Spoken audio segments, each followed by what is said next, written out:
Yeah. Yeah, great.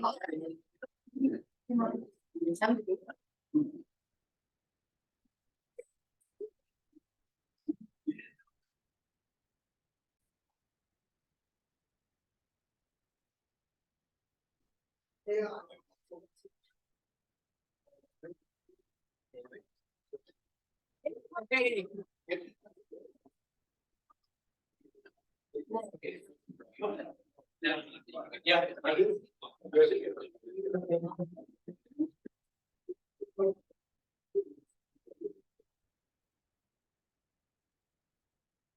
Yeah.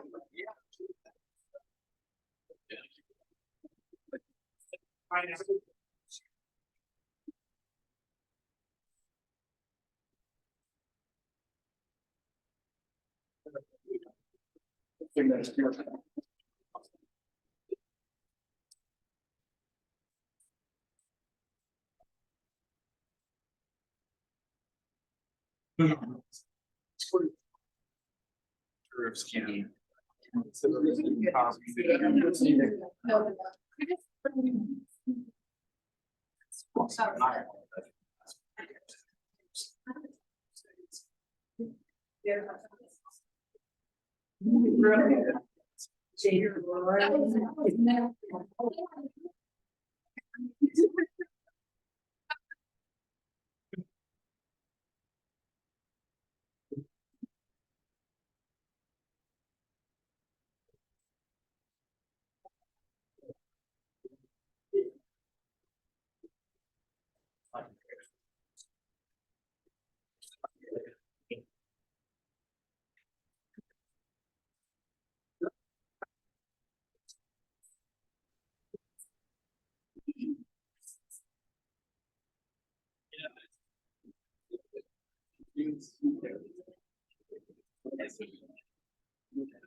That's all.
I think it made it.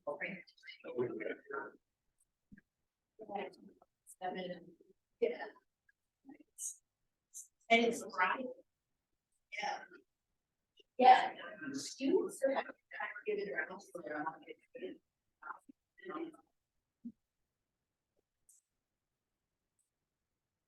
Yes. I do. Yeah. Wow, definitely.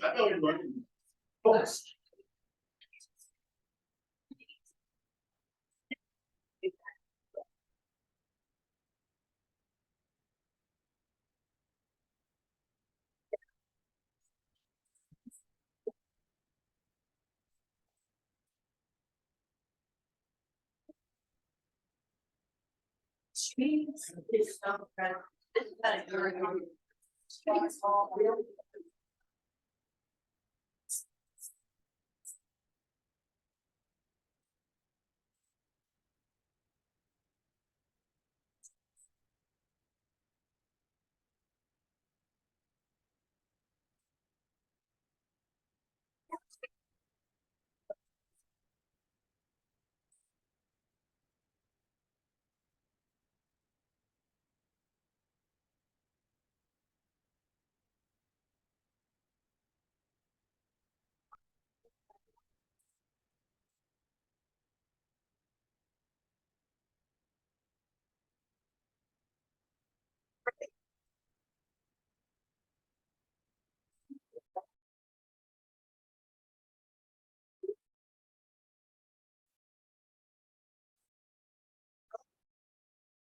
Eight.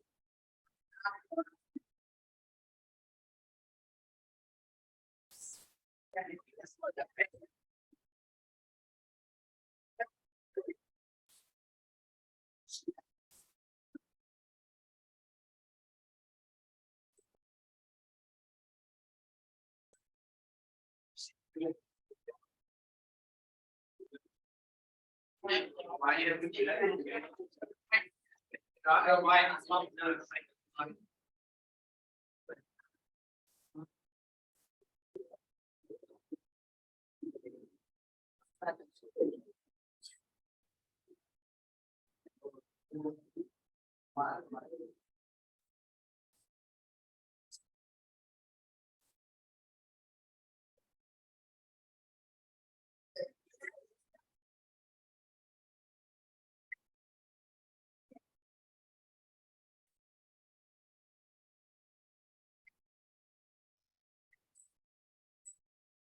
They're very good. Yeah.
You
know what's nice is you're like.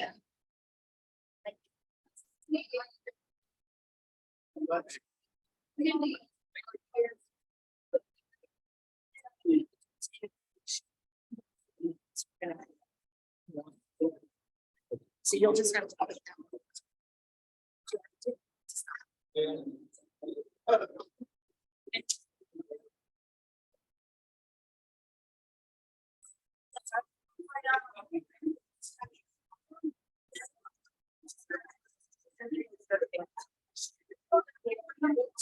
Always sit over here.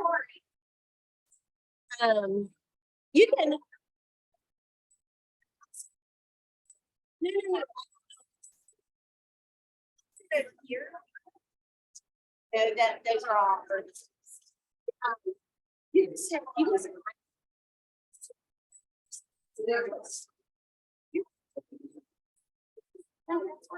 Kristen just asked.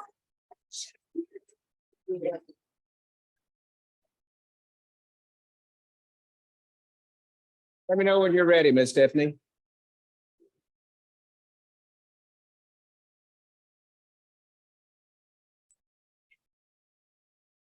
We're on. All right. All right, everyone. Can you all hear me clearly? Very good. Very good. Good morning, everyone. Good morning. So, distinguished panel, honorable supervisors, chamber board, community members here, and those of you watching at home. Welcome to the 2023 State of the County. I'm Kari Ryder, the Executive Director of the Botetourt County Chamber of Commerce. I'd like to thank you all for being here. And I'd also like, before we actually start this morning, I'd like to thank our sponsors. I'm going to have each one of them come down and say a few words on behalf of their businesses. So we'll begin firstly by thanking our presenting sponsor, and that is Member One Federal Credit Union. We'll have Ms. Jenna Bill come down and say a few words.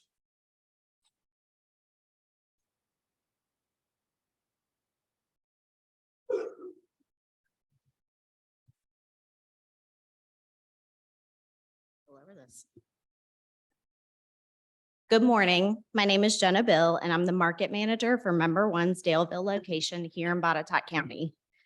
Though I'm not a county native, I'm now a proud Buchanan resident. I fell in love with the beauty and the community connection of this county years ago and knew this is where I wanted to put down roots. Member One felt the same way. We wanted to be a part of Botetourt County, which is why we opened our 15th retail location at the Daleville Town Center in January of 2020. While Member One has been serving Botetourt County residents for many years, we have seen tremendous growth since we opened the retail center. We've seen growth in membership as well as growth in our consumer and business accounts. Our local team is eager to build relationships with our members on a daily basis, and we're passionate about helping our members grow and improve their financial lives. We have seen our local members taking advantage of our many product offerings, especially our certificates and our lending products. Our Botetourt business members trust our business team and enjoy doing business with us because of our quality of service, our rates, and our lending options. We have helped numerous business with their deposit and their loan needs and have seen them grow and prosper and keep their business within the county. Community support is very important to Member One. It is not uncommon to see our logo attached to community events and organizations within our footprint. Member One supports the Botetourt Chamber of Commerce. That is evidenced by our presence here today.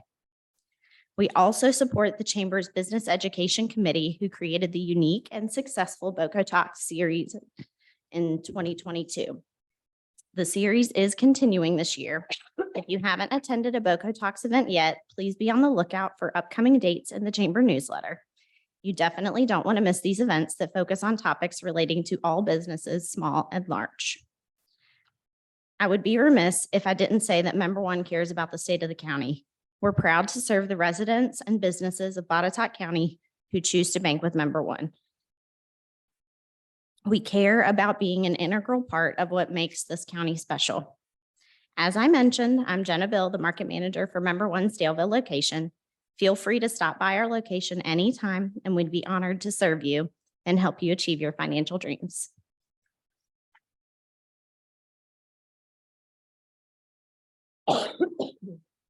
Thank you very much, Ms. Jenna, and thank you, Member One, for all of your support. I'd now like to call down Ms. Catherine Mosley from Lumos, whom you all know here in the Botetourt region.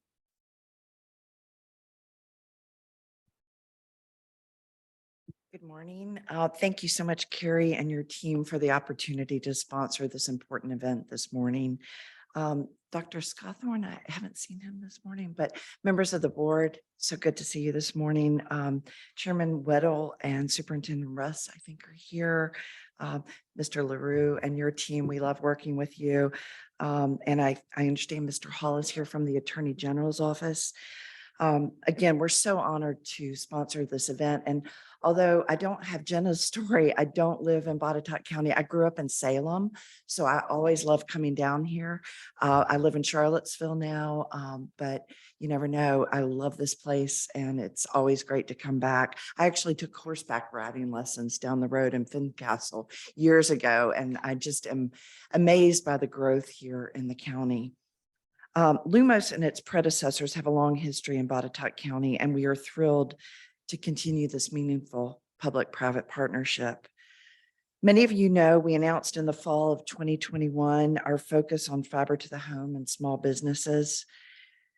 We have been thrilled to work with Botetourt County in meeting your goals of universal coverage. And I can tell you, I talked to a lot of stakeholders, and I talked to Gary and Tiffany and Ken a lot, and they advocate for their residents so much, and love working with them. Some of you may know that we announced last week further efforts to bridge the digital divide. We introduced a new plan at $30. And when it is coupled with the Affordable Connectivity Program, which is a federal initiative, qualifying families can get internet for free. So it's exciting. We all saw during the pandemic the disparity in coverage, and we're just so excited. Virginia and Botetourt County are far ahead of the nation in getting connectivity to all. Botetourt County is home to many of our employees. And again, we love partnering with you to highlight such a great place to live, work, and play. Thank you.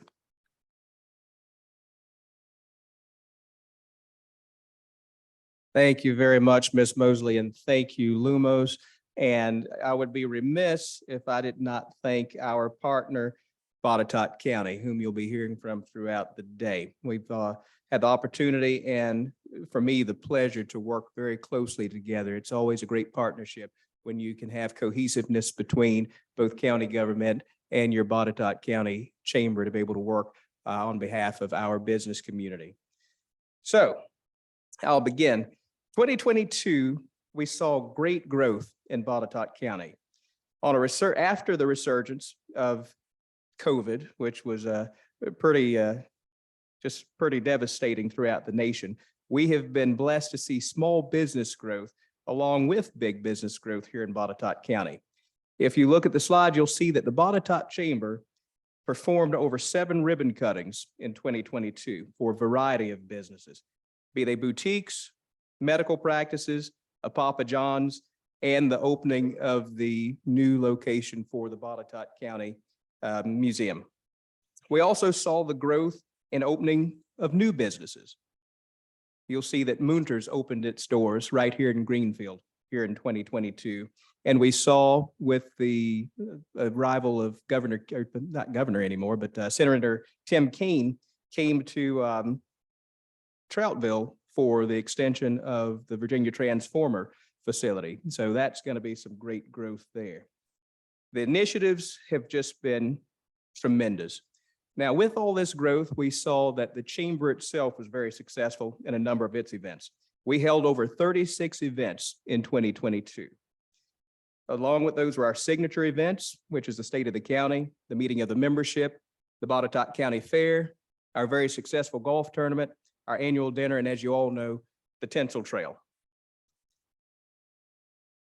So we're going to continue, hopefully, on this positive growth trajectory, not only for the chamber, but also for Botetourt County.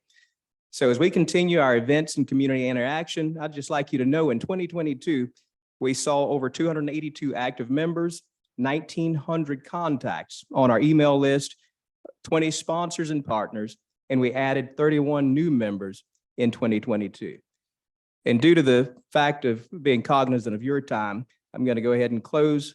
We look forward to a successful 2023 as we reach out to small and home-based businesses, which is our 2023 initiative. So I'd like to again thank our sponsors, our members, and the Botetourt community. And I'm going to invite Mr. Gary LaRue, the county administrator, up to begin the more informative portion of our session. Thank you.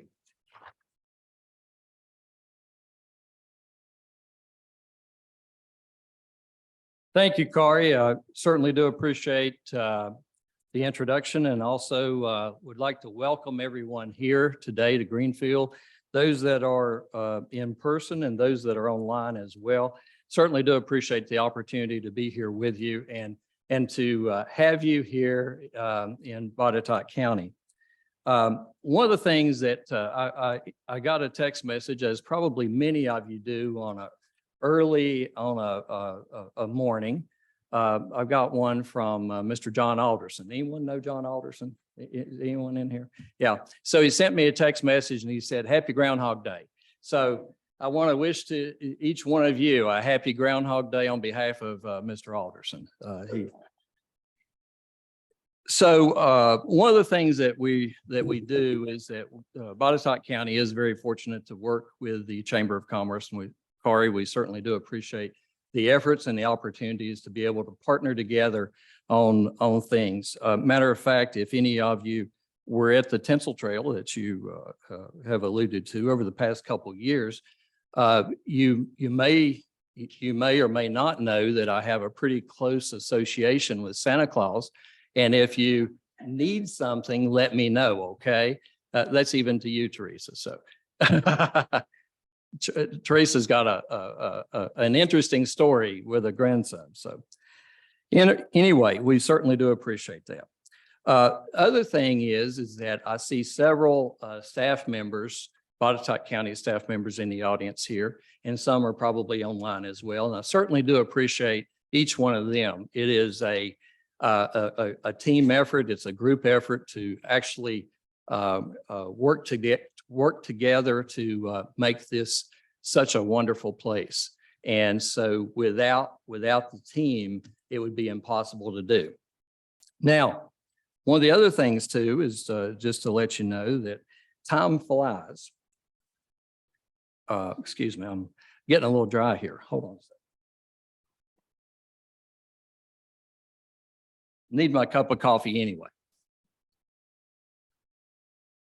Time flies, and since 2016, I've had the honor of being the county administrator here in Botetourt.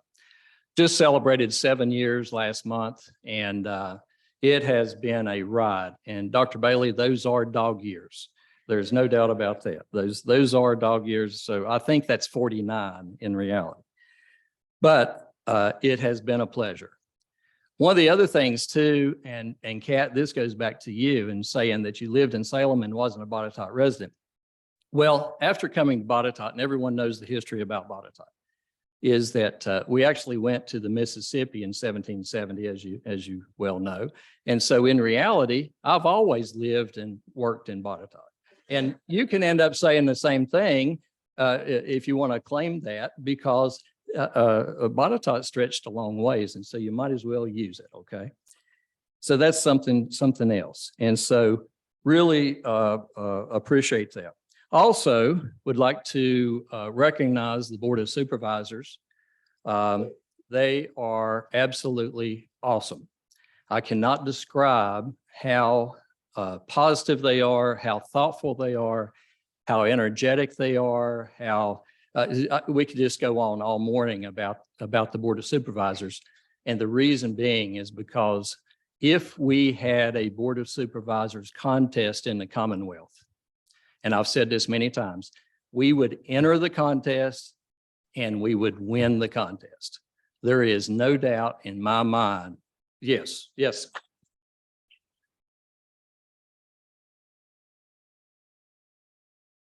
So we have 3 members here with us today. We have Mr. Billy Martin down here on the front row, and we have Mr. Steve Clinton. Certainly do appreciate Steve and things that he ends up bringing to the board. And we also have Dr. Bailey, who's down here as well, that you'll be hearing from shortly. We also have Dr. Max Scotthorn, who was just elected to be the chair of the Board of Supervisors, and he's actually seeing patients this morning that he could not push out. So he's serving people in Botetourt as well.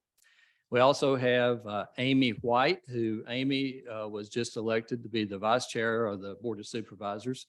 And she is actually on a business trip, and could not be here today because she is the Dean of STEM for the community college system or for Virginia Western.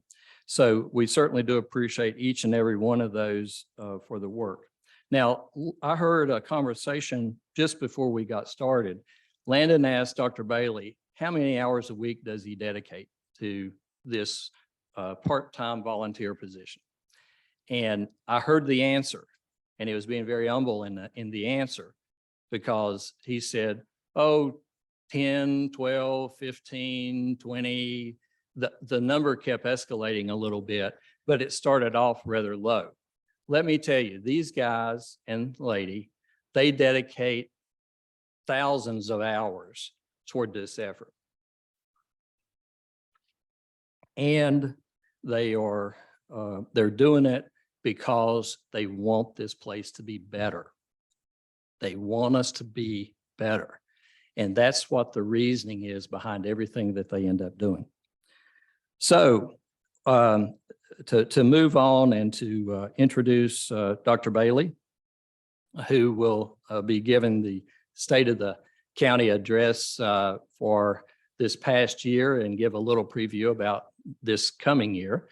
Dr. Bailey was the chairman of the Board of Supervisors this past year and did a phenomenal job. And this is my 17th, actually working on 18th year as a county administrator.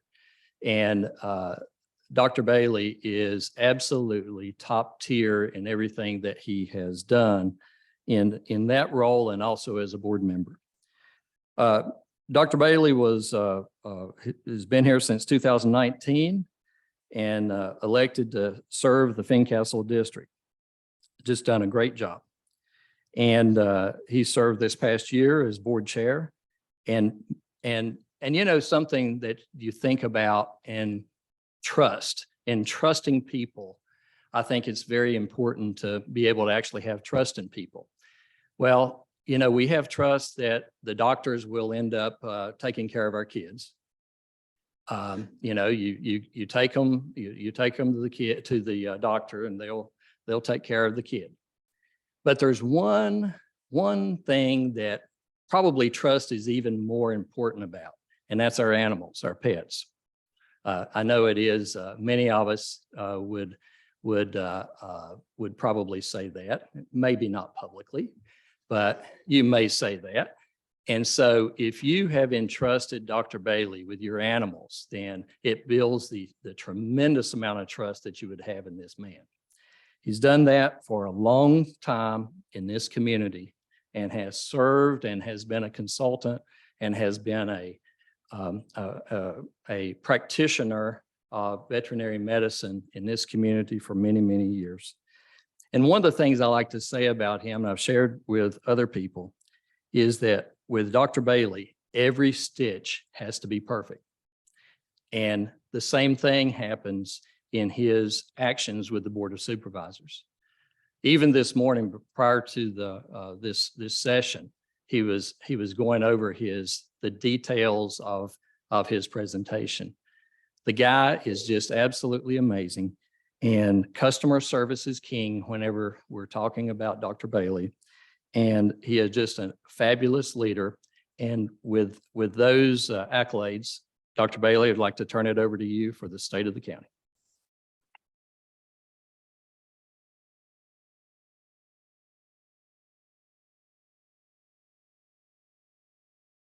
Thank you, Gary. That's a pretty big act to follow right there. And those are very kind words. I'd have to say that I'm very humbled by all that.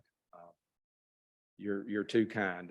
And certainly, you know, Botetourt County's been my home. Everybody here knows that, I'm sure. Grew up here, and it's been my pleasure to serve as the chairman of the board last year and to work with such fine board members. You know, it goes without saying, and I think Gary outlined it very, very nicely, that you know, that it takes a small village to get done what we do. Gary's staff is phenomenal, and the board has worked very hard, and I think it shows. So thank you, Gary, again for that kind introduction. That's probably a lot more than I deserve, but much appreciated.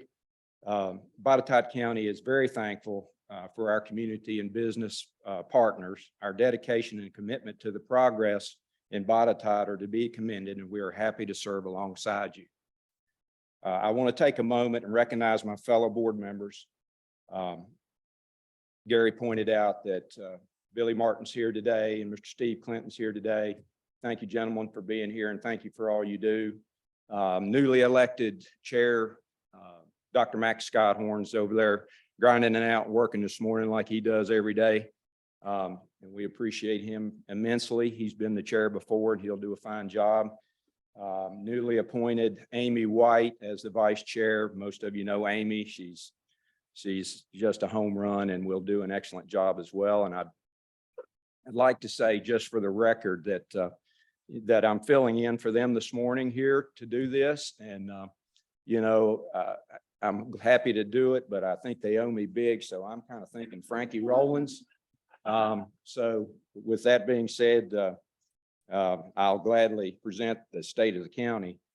Let me recognize too, Gary LaRue and his staff and his team, Deputy County Administrator David Mormon and Assistant County Administrator John Lanford.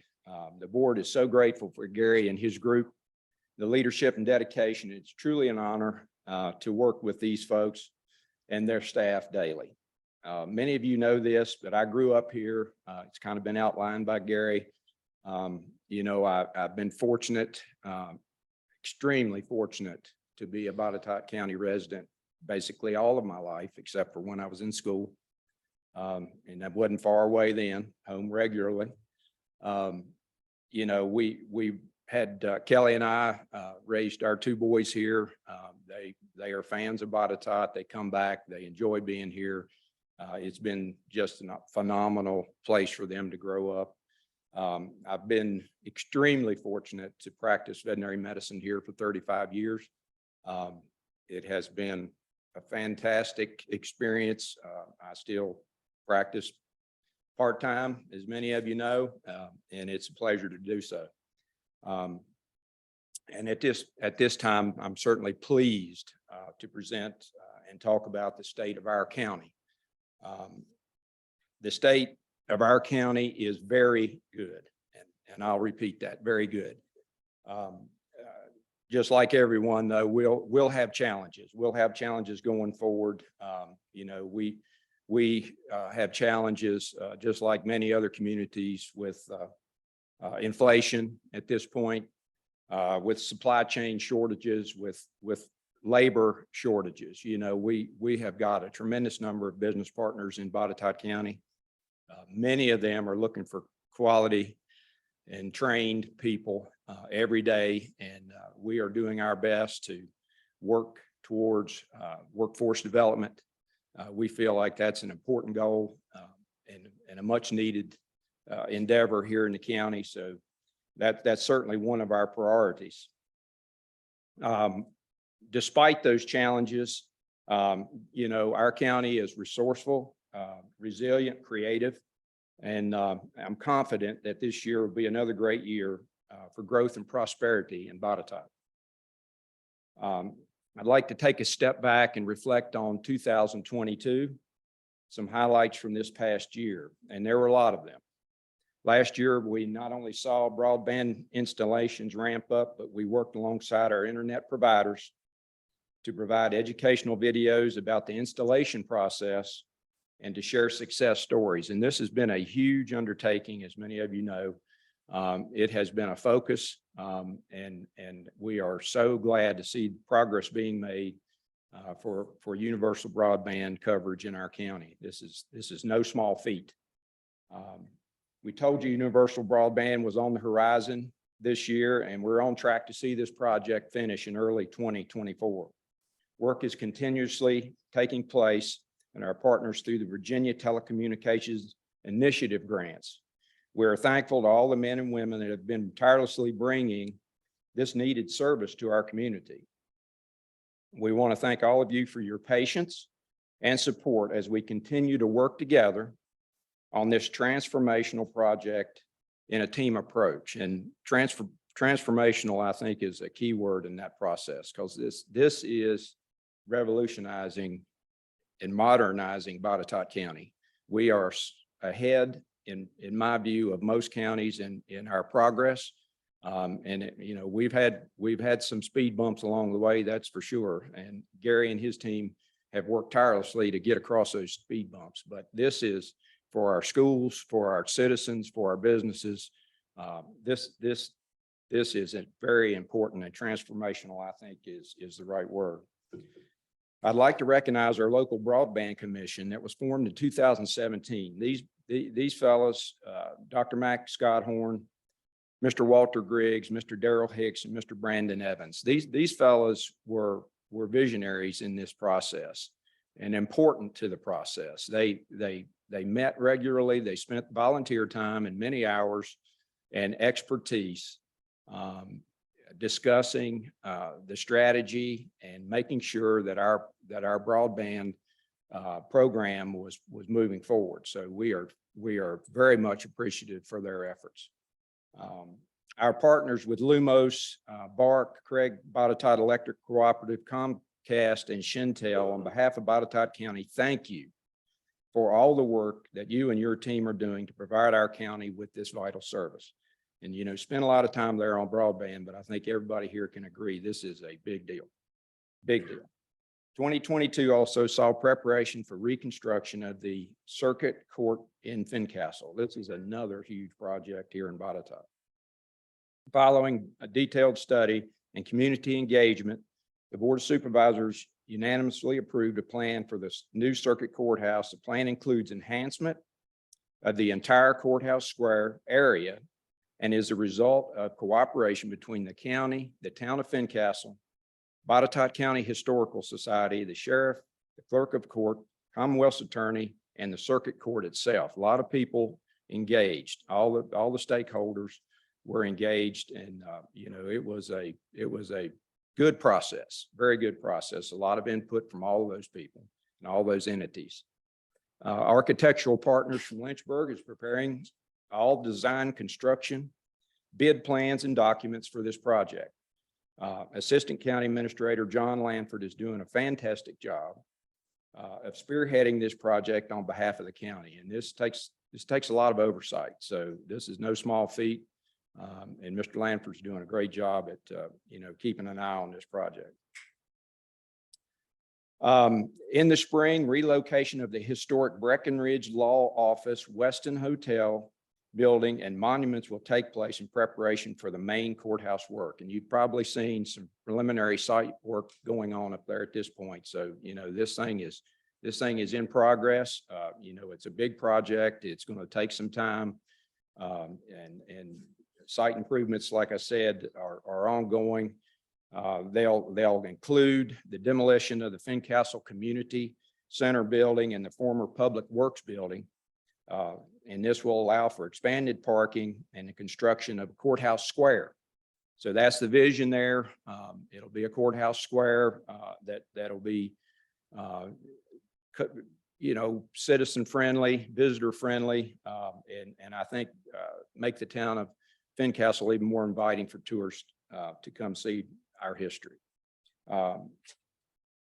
Let's see. So courthouse will begin later this year, construction, and conclude in early 2025, barring any unexpected delays. And of course, a project of this size has a lot of opportunity for delay, but we're optimistic that we'll push through this, and Mr. Lanford will keep us moving and hopefully get this thing finished on time. The end result will be a new courthouse that closely resembles today's facility while meeting the needs of tomorrow. And I think it's key for everybody to understand that every effort is being made for this new facility to very much look like the old. It's got to be bigger. That's why we're doing this. It's got to be improved from a safety point of view, from a handicap access point of view, from just a total space point of view. So this was a necessary project. I think we'll be very pleased with what we have as it ends. Then it's not inexpensive. as you can imagine. And with the inflation, with construction right now, it's very challenging. So we'll do the very best we can to keep this thing on target. And speaking of construction, I'm happy to report that the work is complete on the 8,900 square foot Virginia Western Community College expansion on the south end of this. That's what you see on the south end of this county administration building. This project came in way ahead of schedule and on budget. And when I say way ahead of schedule, they are having classes there now. The plan initially was for this thing to be done and them to start having classes next fall. So this was amazing. This thing got put together. We walked through it. It is a good looking addition to this building, very functional space. And like I said, done way ahead of time and on budget. So we were very proud of that. The Economic Development Authority will own and maintain this facility, and the cost associated with this effort is fortunately being paid by the community college system. So, you know, this is I think a great deal for everybody involved. This is another great example of teamwork between Botetourt County, the EDA, and our partners. Like I mentioned, classes have already started and students are being trained in professions that will hopefully join our community's workforce. Botetourt County has been able to accomplish big things regarding economic development over the past several years, and 2022 was another successful year in regard to growth. That's already been alluded to this morning. After 18 months of preparation and construction, Munters, a Swedish company that is a global leader in climate control solutions, held their grand opening of their $36 million state-of-the-art facility right here in Botetourt. So this facility, many of you probably know, is just behind us down the street. Ladies and gentlemen, this thing got finished in a year and a half. It's 265,000 square feet under roof. That's a little over 6 acres under one roof. If you've never been in a building that big, I would warn you, you feel really little when you walk in there. That's quite an amazing feat. I mean, you think about that in 18 months. Amazing. And we are so glad and fortunate to have them here. They're great partners. We've received an economic development partnership funding for site development and engineering here at Greenfield. And that's an ongoing process. You know, Ken McFadden and his team, Gary and his group are always on the lookout for assistance and do a great job with that.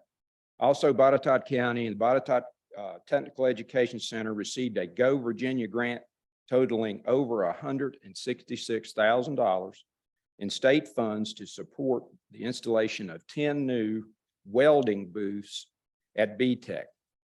This funding will allow us to train an additional 70 welders over the next 5 years in a growing industry who will go on to become credentialed and hopefully gain employment in this region. Welding and some of these trades and skills, career skills, are desperately needed. We talk to people every day. This is a fantastic opportunity, and we will certainly see this be an advantage to our business partners here in Botetourt. I want to thank Ken McFadden and our economic development staff, along with the Botetourt County Economic Development Authority, Botetourt Public Schools, Botetourt Education Foundation, and the Craig County Public Schools for their work on this project. You'll be glad to know we've been able to continue projects and initiatives, all while staying physically sound and responsible. Our physical team was recognized by the Government Finance Officers Association, receiving the Award of Excellence for their annual audit report. Finance Director Tony Zarilla and his team have been recognized for this excellence in process for the last 15 years. 15 years. That is remarkable. They leave no stone unturned in doing our financial work here in the county, and we are very proud of that. And I think the citizens should be proud as well. This is because of the teamwork and financial stewardship of our county that we continue to receive positive reports like this from our auditing firm. I want to commend this team for their exemplary efforts. Another big cost saving to our citizens is closing our Botetourt County landfill with zero cost to taxpayers. This is another huge economic benefit to our county. This was made possible by our partners with GFL, and the value of this partnership will save the county approximately $34 million over the term of the contract. $34 million in savings. That would just unbelievable. We're also happy to see the opening of the new Citizens Convenience Center on Route 11 there towards Cloverdale. And I think most everybody's probably seen that. My understanding is that facility is working very nicely and a great addition to our needs. Our Community Development Department was busy getting feedback from you about the Envision 2040 comprehensive plan. The second set of community surveys were advertised in the spring, and the results were shared with the community just weeks ago. This year, the planning team will continue conversations with stakeholders and community members to shape the future of Botetourt County. In 2022, Botetourt County saw an increase in our community engagement communication efforts with the development of a new website, which was badly needed. Work continues on that process, but you'll find and can visit the website at www.botetourtva.gov. You'll find numerous ways to get notifications about county events, news, and alerts. And I encourage you to visit it and learn more about how you can get involved. If you're new to the county, there's a section for you at Botetourt or www.botetourtva.gov/new resident. So they're making it user-friendly, and we're certainly appreciative of that. And thank you, Tiffany, and your group for all that work. In 2022, visitors were also recognizing Botetourt. We hosted numerous events, including the Ironman Triathlon, which had athletes swimming in Carbons Cove, cycling through Buchanan, where they were welcomed with cheers and encouragement.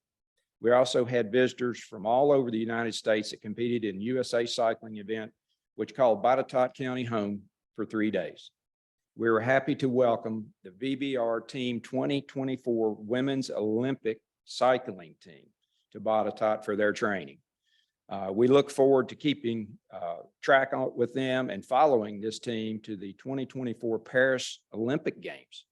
So that's exciting, and we'll have a connection there. So I hope everybody will remember that and look forward to that. The popular Buchanan Fishing Carnival returned with a new look and name. Boco Wild invited the community to learn about outdoor recreation and be returning to Buchanan in June of this year. We continued impactful library programs at our branches, which are so much more than just a place to check out a book. Library staff had over 88,000 visits. I mean, I find that to be very interesting. I would have never guessed that. 88,000 visits. Presented 225 programs, over 3,700 participants, distributed over 1,000 COVID-19 tests, and provided over 4,800 public computer sessions. So I think, talked about it last year, how the library system got involved with some of the COVID business and, going outside their normal business duties to do so. So we're very appreciative of that. This year, the county hired its first branch supervisor in Eagle Rock, who will work in concert with Parks and Rec to develop community programming and libraries focused on recreation and agriculture. So I want to thank Julie Phillips for her leadership and direction in the library system and her team. They, I think, do an amazing job. Botetourt County Sheriff Department work to keep us safe and also help improve the quality of life for our residents through events of our senior population and programs that rebuilt trust with our local youth. Thank you, Sheriff Ward, for all the fine men and women who are in our Sheriff's Department. We appreciate your work every day. Fire and EMS was recognized by the Governor's Office as the EMS Agency of the Year. Agency of the Year, that's a big deal. Plus, they hosted the very first girls' fire camp that sold out in one day. This nationally recognized camp taught girls that fire and EMS is a career option for them. The department was also recognized with the Virginia Association of Counties Award for its Boost Botetourt campaign, which provided COVID-19 vaccines for those in our community that were most vulnerable. So again, kind of going outside their normal daily routine of business to work to help those people, and it was much appreciated. Kudos to Chief Ferguson and his team for an exemplary year. They just continue to work hard and be responsible and serve this county very well. History is important to us here in Botetourt, and the Colonel William Preston Memorial dedication took place in Greenfield just out these doors. And most all of you know, it's just right here outside the end of the building. This memorial recognized Preston's role in building the nation, but also the cost of that contribution, the displacement of Native Americans and the work of enslaved people who helped build this area. So this is spoke to out there. It's very well done, very well presented. If you've not been and walked through this memorial, I would encourage you to do so. That's time well spent. It's a very, very nice piece. We also dedicated a historical marker to Norval Lee in Eagle Rock, a sea part of 220 renamed in his honor. Lee was a Tuskegee Airman, World War II veteran, Olympic gold medalist boxer, and civil rights leader. I mean, that's quite a resume. His family, including a granddaughter from Alaska, traveled to Botetourt to help celebrate this native son of Eagle Rock. So very proud of that. That was a very nice gesture and well, definitely deserved. We want to give a special thanks to those that planned and saw these projects to fruition, including Delegate Terry Austin, Board Member Steve Clinton, Rupert Cutler, John Bradshaw, Ken Contlin, who penned the book Norval and is available. If you haven't read it, it's great. And the Reverend Nelson Harris. These gentlemen have worked very hard to ensure that our history is preserved for future generations. And I'm proud to report that one of my favorite stories of the year took place on the national stage. Agriculture is very important here to Botetourt. In 2022, we were able to recognize and congratulate our very own Andrew Seibel on being named the president of the National FFA organization. This is a huge honor for him, and it's a huge honor for Botetourt. Andrew grew up a third-generation beef cattle farm and became an active FFA in middle school. He is a graduate of Lord Botetourt and is a sophomore now at Virginia Tech and College of Agriculture and Life Sciences. He will spend the next year traveling the globe as a national representative of the FFA. We're so proud of him. We can't wait to follow his travels and accomplishments. Most of you know FFA is Future Farmers of America, but let me tell you that this is an organization that helps young men and women learn life skills and responsibility and leadership. And they can start, just like this says, in middle school. Andrew is an example of what can happen. This young man is an overachiever. He's right here from Botetourt County, and it's fantastic. I can say my experience with FFA, and was a member in Lord Botetourt, and proud of that. I know Gary LaRue was an FFA member and a state officer. So we've got one that went one level further than that, and this is national president. I mean, this is a big deal. So congratulations to Andrew. Looking forward to 2023 here in Botetourt. Great things are on the horizon, and we're looking forward to a few things that we'll highlight here. The progress of Universal Broadband Project. We've already talked about that. We realize the importance of that, and that's certainly a priority that is pushing forward as we speak. Continued economic growth opportunities such as the Factory Flat Historic Redevelopment. Now, this is a project that's down in Buchanan. Many of you may know or not know about this. This is a cooperative effort between some developers down there at the Grondike Manufacturer Building. Our Economic Development Authority and Department have been very instrumental in this project, and I'm happy to support the town of Buchanan and Factory Flat LLC with this historic redevelopment of the former Grondike building. The redevelopment of these buildings has been a top priority of the town of Buchanan and the strategy for several years. We were pleased to be able to deliver Virginia Industrial Revitalization Fund assistance to this project. So thank you, Ken, for all your work on that. And, we look forward to to that getting done. Also, we envision the establishment of a remote worker support group helping to meet the needs of remote workers in our community. So this goes back to the importance of high-speed fiber internet in our county. This is something that all of you know, and I think COVID brought to light the importance of connectivity and remote work. And it'll apply to remote health. It'll apply to business development. It applies to everything. So we're very excited about that. Construction of the courthouse in Fincastle, that's been mentioned. It's ongoing. That is a huge project for the county and a major improvement.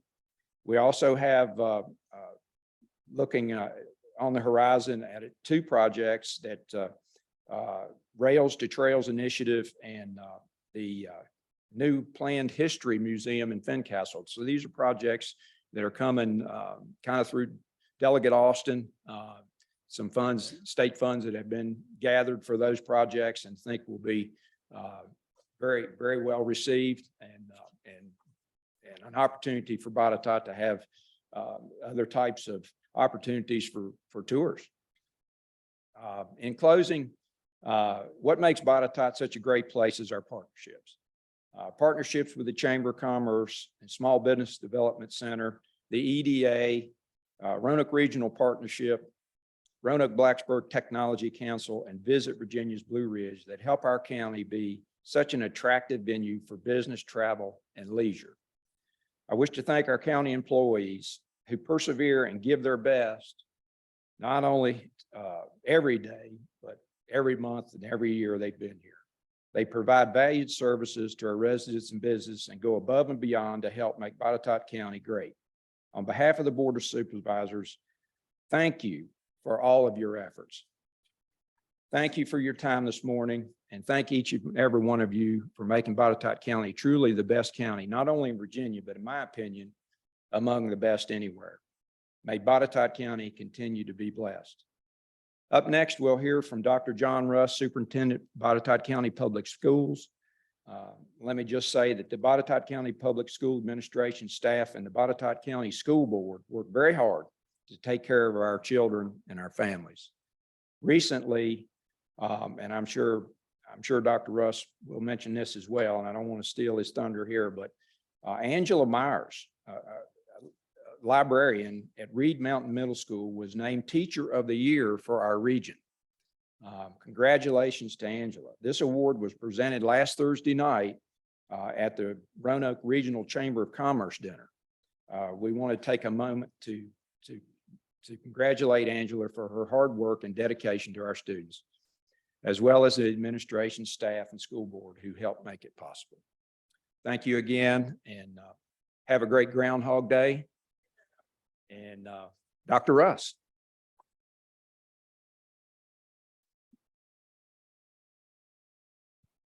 All right, Brian.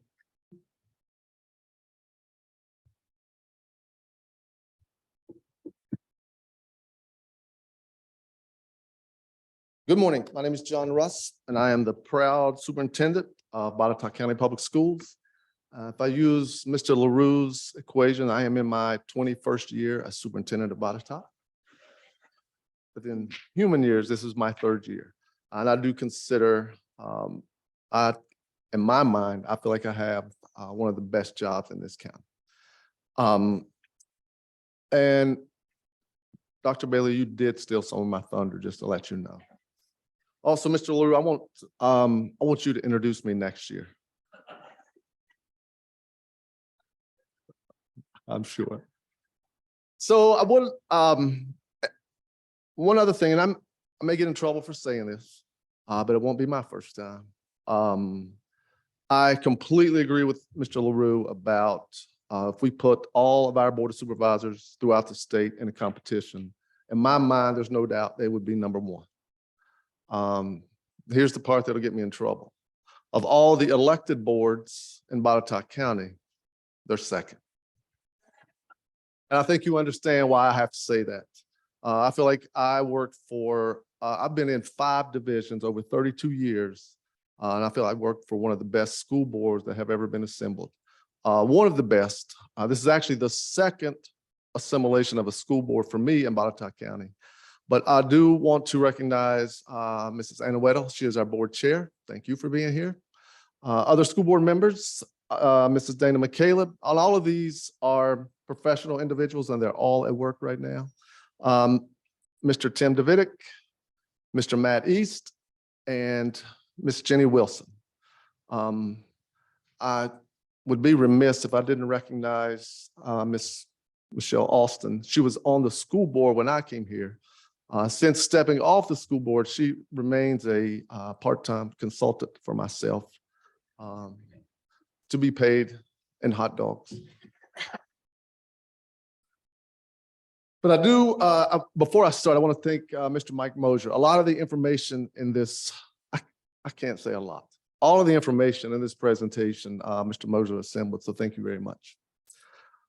Some of these numbers are staggering. We have one of the highest performing school divisions in the state of Virginia. And when I go through these rankings, just keep in mind there are 132 school divisions, public school divisions in K through 12 in the state of Virginia.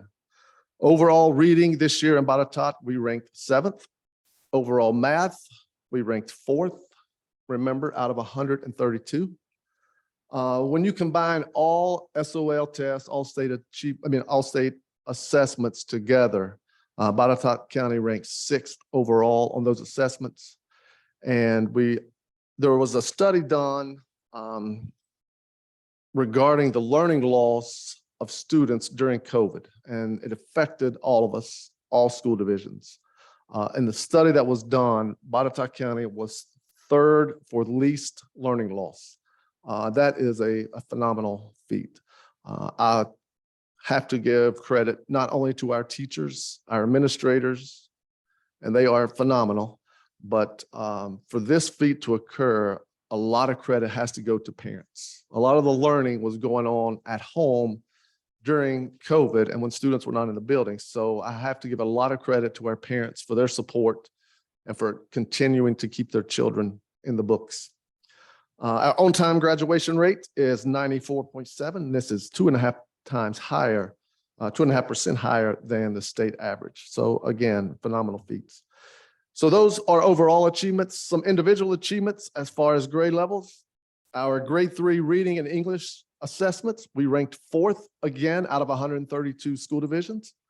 Grade 3 mathematics, we ranked 3rd out of 132 school divisions.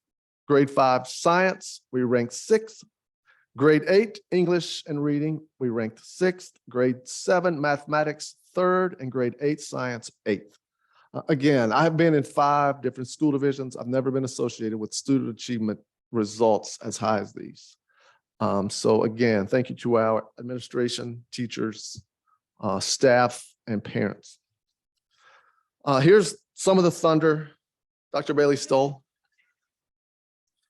We are proud, Miss Angela Myers. She was selected as the Region 6 Teacher of the Year. Within the state of Virginia, there are 8 superintendent regions. So when you get selected as one of the Region Teachers of the Year, you're in the top 8. We were invited to Richmond for the selection of the Teacher of the Year for the state of Virginia. I should have included, I have a picture of Angela with Governor Youngkin on my phone, but it was a great evening. She is a library and media specialist at Reed Mountain Middle School. And like I said, she was one of the final 8 for the state Teacher of the Year. So we're very proud of Angela. And just this past week on Thursday, January 26th, Ms. Myers was selected as the Roanoke Valley Chamber of Commerce Teacher of the Region as well. She had no idea when we went to this, she was going to be the teacher of the region again, but so it was a surprise for her, but one that she enjoyed. We are proud of her. And we also like to highlight this year's Division Teacher of the Year, Dr. John Mack McLaughlin. Dr. Mack teaches at Lord Botetourt High School, and he will represent Botetourt County Schools to be considered for the Region 6 Teacher of the Year as well. I would ask for a show of hands how many of you had Dr. Mack, but I won't do that to you all. Now, one of our shining stars in Botetourt County, and it has been referenced already today, is our Botetourt Technical Education Center. I probably can't do justice to this fine program, so I'm going to ask Mr. Mike Ketron if he'll come down and speak for a few minutes about Botetourt Technical Education Center. Mr. Ketron is not only the principal of the Botetourt Technical Education Center, he is also the supervisor of instruction and CTE. I warned Mr. Ketron early on, when you do good work, when you do a great job, the work just keeps getting piled on. And I've been doing that for the 21 dog years I've been here. But he does a phenomenal job in leading this program. So I'll turn this over to Mr. Ketron. Thank you very much.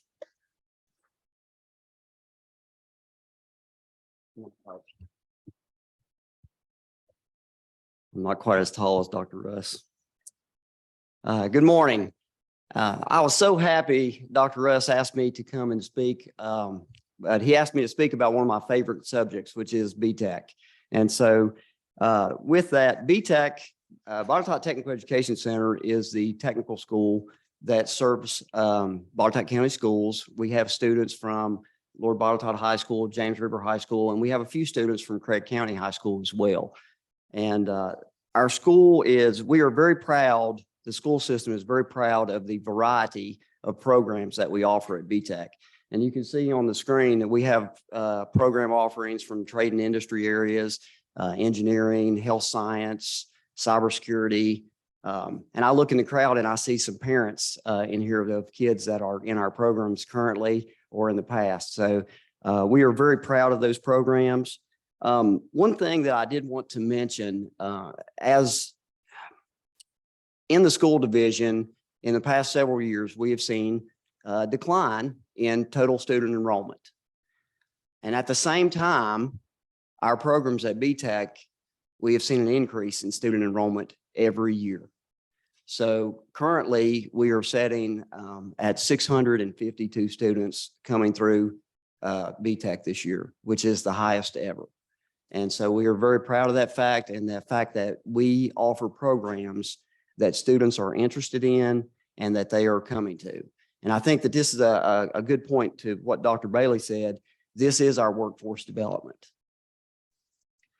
One of our programs currently on Ridgely Lane in Fincastle with Books to Bricks, in cooperation with the Botetourt Education Foundation, our building trades program is about to finish a house. We have built the house on site, and the kids have done all of the work from the footers up. And so we are about to complete that project. And I would like to thank the Education Foundation for that, because it has been a wonderful program. We call it Books to Bricks is the name of the program. And it's our second house build on site, but we've built 14 houses at BTEC over the years. So that's one highlight that we have, is that house is nearing completion.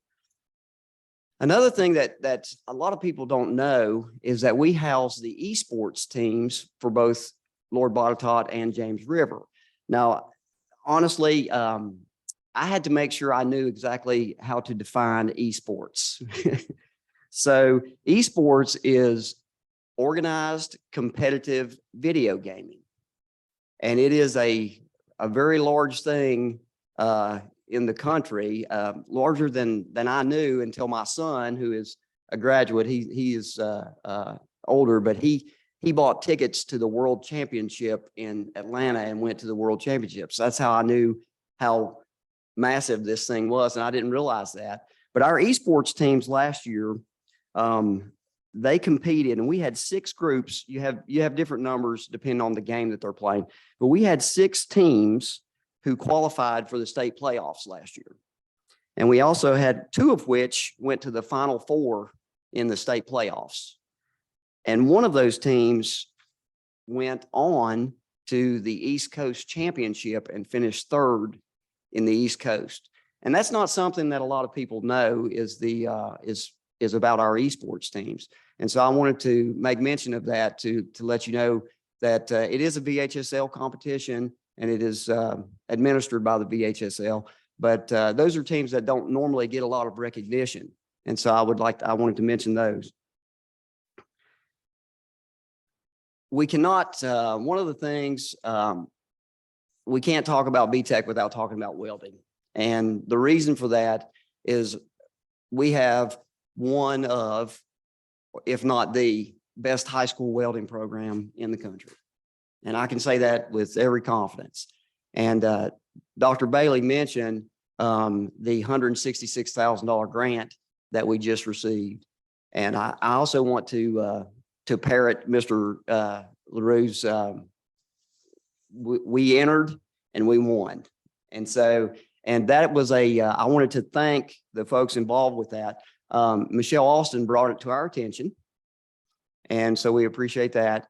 And but the Botetourt Education Foundation and the EDA and the county, especially, I want to thank Ken McFadden because he did a tremendous amount of work on this. We applied for this grant and we received it. And we are in the process right now of beginning adding those 10 additional welding booths, which currently we have 92 students in our welding program at BTEC. And so we want to increase that. And businesses like our local business partners are also partnering with us. But as you mentioned, Munters, and you mentioned, of course, always Altec and those local business partners are so important to us, but we're helping them as well through our workforce development. And so that's just a brief synopsis of BTEC and what's going on. And if anyone is interested, you're welcome to call me and I'll give you a tour. So thank you.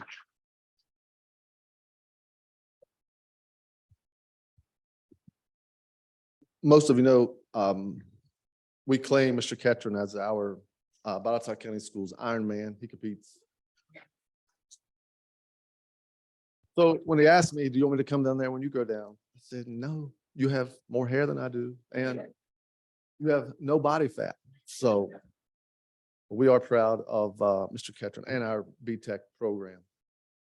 One thing we are just completing is our strategic plan. We were fortunate to work with a company Through Education, is the name of the company, to take us through the strategic planning process. I won't read these slides to you, but this was the process they used. There were several surveys that were returned, over 500 surveys that the Through Education company was able to gather information from. They also visited each of our buildings, interviewed all of our administrators, interviewed all of our school board, and then they used information from education experts throughout the state and other leading divisions throughout the country to help develop our strategic plan. I have an electronic version of a 4-page glossy or a summary of the strategic plan. I have a few copies here. I would love to be able to take this folder home empty. I'm not just going to lay these out, but if you would like one of these, please catch me before you leave. The one thing I will highlight are the 3 strategic goals that we established through this process. And one is every student will graduate prepared for meaningful employment, higher education opportunities, or military service. Although not many words, this goal says a lot. There are a lot of things we can do and improve on as a school division to meet this goal. Our second goal is that every employee is a member of a community of collaboration, planning, and practice that fosters personal and professional growth, meaning we want all of our employees to have an opportunity to further their education or to grow. And then our goal 3 is every learning environment is designed to connect students to real life, authentic learning experiences guided by our community's values and needs. Again, a lot of focus is on our learning environments. You could summarize this. I think if we could just build 6 or 7 brand new schools, we should be set. I'm kidding. As you open the glossy, there's more information. Again, I'm not going to read this to you. I would love to hand these out. And if you don't get one and you do want one, if you'll contact our school board office, we just ordered another set of these. The 3rd page of this, so if you're looking at the screen on the right, we have listed a few strategies to meet these goals. We could write pages and pages of strategies. we're not going to list here, but there are a lot of things we're working on to meet these goals. This strategic plan will drive what we do as a school division over the next 5 years. It was written, as you'll see at the top, it was written 22 to 27. But we are proud of this work. We're fortunate we were able to bring in through Ed and lead us through this process. And then the last page of this document will explain how we're going to monitor the progress we're making toward our goals. But again, please let me know if you would like a copy of this before you leave today. From the goals and the strategic plan, we have a lot going on as far as facilities. If you will log on in your, not now, in your spare time, if you log on to our home page, Botetourt County Public Schools page, of course, this is where you'll come to, but right below that, as you scroll down, you'll see the CIP priority projects. These are things we're currently working on. If you'll click on the icon in the middle of the page, it will take you to a set of very specific icons we're working on with a bar graph, a Gantt chart, if you will, of the progress we're making on those items. These are listed in priority, and as you'll see, our first priority is the safety and security of our faculty, staff, and students. So we're making plans now to alter some of the vestibules and some of the entries into our buildings. We're in an unfortunate time that school divisions cannot be safe enough, but that is the number one priority for us. And if you'll look, the next page on that, the next slide on that website, again, talks about each of these projects, the amount that is budgeted for them. And one thing we've seen over the last year and a half, it's tough to keep that budgeted amount where it is. The prices are going up. And as was mentioned previously, there is a delay in getting some of this work done. I want to tell you we are going as fast as we can as a school division, and we're dealing with some delays. But there's 3 ways we're paying for these projects. One is state money through the construction money that was presented last year. Also, federal money through the COVID or the ESSER funds, and then also local and state money. So again, it's an opportunity to thank our Board of Supervisors for the assistance that you are putting forth for these. A couple of things we're working on right now. We have just developed a facilities and efficiency task force. The purpose of this task force is to look at our buildings and how we're operating. Are there ways we can improve the efficiency? The answer to that question is yes. This task force is charged with coming up with ideas of how we can become more efficient. And we are looking at facilities. It is not a secret. Some of our facilities are aging fast, and there's a lot of upkeep in them. But this task force has a big job ahead of them. We've met once, another meeting tomorrow, then a couple more. And then they'll come with some recommendations that we can take to our school board. Again, as mentioned, we have ongoing capital improvements that you can see specifically what they are on that website. And then we will continue and look forward to strong partnerships between our school board and our Board of Supervisors. At any time, if you have questions or need information from me, do not hesitate to call. If I'm not in the office when you call, I am happy to return your call, unless you're yelling at me when you leave the message. But no, I'm happy to speak with anyone if you have questions for me. So on behalf of the Botetourt County School Board, I would like to thank you all for your support. And I'd like to thank you in advance for your continued support. Thank you very much.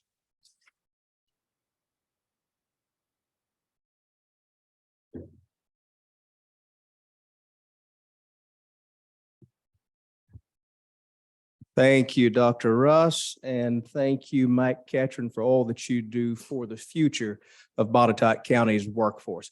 I'd now like to switch gears to a lesser known portion of economic development and growth for any region, and that is the tourism aspect. So I'm going to bring to the podium now from Visit Virginia's Blue Ridge, Landon Howard, and his staff of Catherine Lucas and John Oney, I think at his request, to give us an update on what these guys are doing to truly represent Botetourt County and bring the foot traffic here that we so desperately enjoy seeing. Mr. Howard? Good morning, everybody. How's it going? Well, anyway, we have some great things to share with you, but first of all, I do want to sincerely thank Kari for the opportunity to speak this morning, and the Botetourt County government, the supervisors. I mean, they've just been incredibly supportive of us, and Gary and his professional team. We're all in this together. There's no way we could get our job done without their help. Visit Virginia's Blue Ridge. Well, what do? We develop, manage, and market our region's brand, and Botetourt is very much part of that. And place marketing is what we do. 90% of what we do is not in the region. It's actually out of town. You'll see we represent the city of Roanoke, Salem, Roanoke County, Franklin County, and Botetourt. Botetourt's there on top, you know, and always is on top. So we really appreciate that. And Botetourt is very much an integral part of what we do. And I will tell you, I cannot tell you the number of times I picked up the phone and called Gary and say, wow, have we got an opportunity for you? And then there's silence. And sometimes there's a click. Gary. No, Ashley, it's, well, how much is this going to cost us? Ashley, he doesn't do that. He says, well, tell me about it. And I will tell you honestly, if it was not for Gary, we would not have Ironman. We would not have USA Cycling. We would not have many of the sports teams that are at the sports complex. It's all about the positive attitude. What can this do to help Botetourt County? And I will tell you, he stepped up every single time with the support of the Board of Supervisors to support what we need to do from a regional standpoint. So we don't want to ever take that for granted. So what do? We define where we are, who we are, and why people would want to be here. And we do say that tourism is the first date for economic development. Our goal is not only to get people to come and visit us and deposit large sums of their money out of their wallet or purse, but also to get a portion of those people to move here as well. So we have about 1,600 partners, and thanks to your Board of Supervisors, and there were a bunch of slides in front here, but Tiffany said, you know, you've got way too many slides in here. So that we have 172 partners here in Botetourt, and they receive all of our services for free because in the marketing efforts that we do, because your Board of Supervisors sees value in what we're doing in our marketing efforts. So really grateful for that. What I'd like to do is introduce to you Catherine Lucas. She's our Director of Public Relations, and she does an incredible job. Most of her work is out of town. For fact, she was in Manhattan most of last week pitching to national media and got some great results. And I look forward to her sharing some of her positive things that's been done for Botetourt during 2022.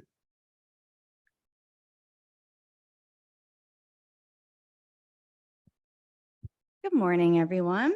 So start out, one of the main things that we do to set Virginia's Blue Ridge apart from all these other outdoor adventure destinations is call ourselves a Metro Mountain Adventure. The Metro portion sets us apart from a lot of these other destinations that don't have the same abundance of outdoor adventure options so close to their downtowns like we do. So these are our target, or what are known as feeder markets, where we see the majority of our visitation come from and where we target most of our ad campaigns. In other words, these are the major metro areas that we can most effectively target and convert. So as you see, Northern Virginia and DC, and then most of your major cities in North Carolina and Virginia. This is our brand pyramid. It shows all the elements that make our destination the place to have a Metro Mountain adventure and the experiences that people can have in Virginia's Blue Ridge that we promote. This is our trail guide. We use the phrase that we have over 1,000 miles of trails as another way to set ourselves apart as an outdoor destination. We lean very heavily on outdoor recreation and opportunities for visitors to experience the outdoors. This trail guide also really showcases the variety of outdoor offerings. You don't have to be a hardcore cyclist or Ironman competitor to enjoy the outdoor adventure here in Virginia's Blue Ridge and Botetourt County. Another way that we promote our partners is through the Virginia's Blue Ridge Cheers Trail program, which is a passport program that you can download from your mobile device. It promotes all of our craft beverage producers. We have all 3 of our Botetourt wineries on this trail. So now to kind of move on to a PR summary. In the calendar year of 2022, our PR program generated over 350 articles about the region.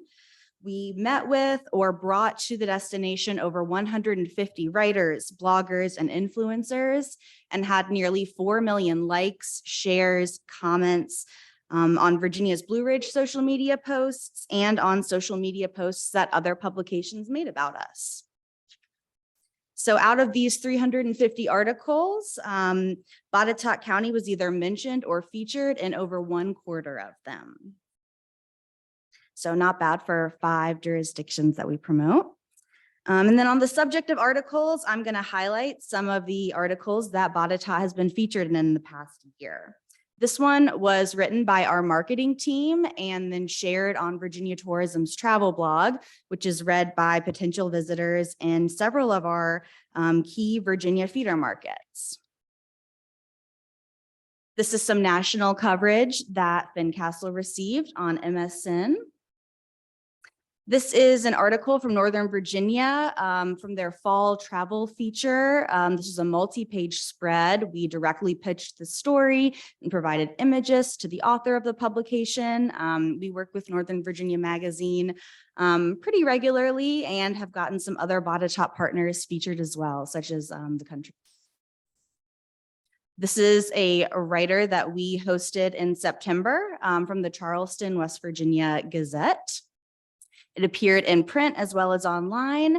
And then in December, the author reached out to us again for more content and images and produced a second article that was also in print and online, focusing on our holiday offerings, including the Fincastle Tinsel Trail. The Sunflower Festival is a big signature event that we promote in Virginia's Blue Ridge. It was featured in Blue Ridge Country Magazine's festival and event guide and also appeared in print. So how do we turn a media visit into an article? I'll use our writer Rich Grant as an example. He attended a group media tour in Virginia's Blue Ridge. In July of 2021, we had about 20 travel writers from around the East Coast come visit our destination for about a week. And as you can see, we had some real-time social media coverage while he was in market. And then it took about 9 months for the actual article to then be produced. So we call this planting seeds. Sometimes it takes time, but then again, multiple touch points. So this one was featured on a travel website called Go Nomad. Now I'm going to move on to more of our marketing and our website statistics. So our website is the main place that we drive all of our marketing and advertising efforts to send people here.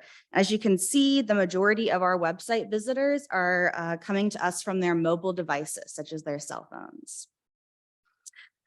Most of our website visitors are coming from outside of the region, and they're coming to specific pages on our site looking for things to do. So they're not coming directly to our homepage. Oftentimes they're Googling things and a specific web page of ours will come up, and then they'll click on that and directly be taken to a page. In terms of our website traffic, Local traffic only makes up about less than 10% of our, less than 20% of our website traffic. And then 80% of it comes from outside the area. As you can see, several of our feeder target markets are listed on this top 10. This is the most popular section of our website, the calendar of events. Definitely gets the most traffic. One of the most beneficial things that our Botetourt partners can do is utilize this calendar of events and get their information listed. You can do this by reaching out to Holly Martin, who is our events coordinator. So in addition to having our general events page, we also have another page on the website specifically for events in Botetourt, which of course, if you submit an event to our website, it would be featured on both of those pages. This is another Botetourt specific landing page that we have on our website. Features local partners, things to do, events, and unique experiences. Again, this is an example of some more of the feature pages for Botetourt, hotels specific to Botetourt, dining specific to the county, as well as arts and culture experiences.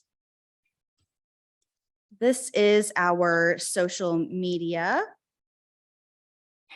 This is our, these are all of our platforms and our main hashtags, as well as the state hashtag. So as you can see, Botetourt is an integral part of our social media campaigns, and we cover many points of interest, from food and beverage to special events, to history, to arts and culture, to, of course, outdoor adventure. And another thing that we do is we highlight earned public relations articles about Botetourt County on social media. So this is another way to get more mileage out of our mentions and share with a larger audience. The Beaver Dam Sunflower Festival, as I mentioned, is a key event that we promote. We treat it as a signature annual event for the region and market it as such. We featured it in a variety of different ways through a large campaign. We ran paid ad campaigns on Facebook and Instagram, which led to over 68,000 page views and 95,000 engagements on social media. And we drove over 5,000 clicks directly to the Sunflower Festival's website. Twin River Outfitters is another really big partner of ours that we love to work with. We did a partnership with them this past year where they shared some content with us so that we could run a paid ad campaign promoting both Twin River Outfitters and the Upper James River Water Trail. It ran as a paid ad campaign on YouTube and Facebook and generated over 227,000 views. This is a really good example of a local business partnering with us and providing opportunities to leverage the audience we offer and our advertising reach from a marketing standpoint to share their message. We also did a targeted ad display campaign in partnership with the Upper James River Water Trail in Botetourt County. This promoted summer and fall travel and showcased some more creative imagery featuring the James River in Botetourt County across a large variety of websites. So now I'm going to hand things over to our Director of Sports and Sales, John Oney.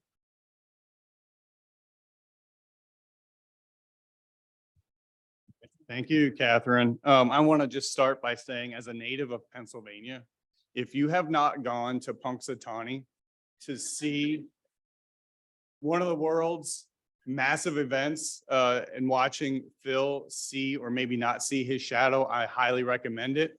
Although I look back on it now as a senior in college and say that was a fun event, had no idea the amount of economic impact that event probably generated at the time. So definitely recommend that, but also hope he sees his shadow, I guess. So spring is closer, because moving here from Florida, I got to tell you, I'm still freezing a little bit. So hopefully that all goes well. But thank you for having me again, John Oney with Visit Virginia's Blue Ridge. Here's the team. This is sort of the team that makes these things work. We are growing our team back again after COVID. This team is a very dedicated, highly passionate team of sports folks. We love our sports, but we also love what kind of impact it makes on the community. And so that's kind of what we're driving for. Last year, Sports ETA came out in partnership with Tourism Economics and North Star Meetings Group with a state of the industry report. So this is sort of a macro look at sort of what sports marketing can do for our communities.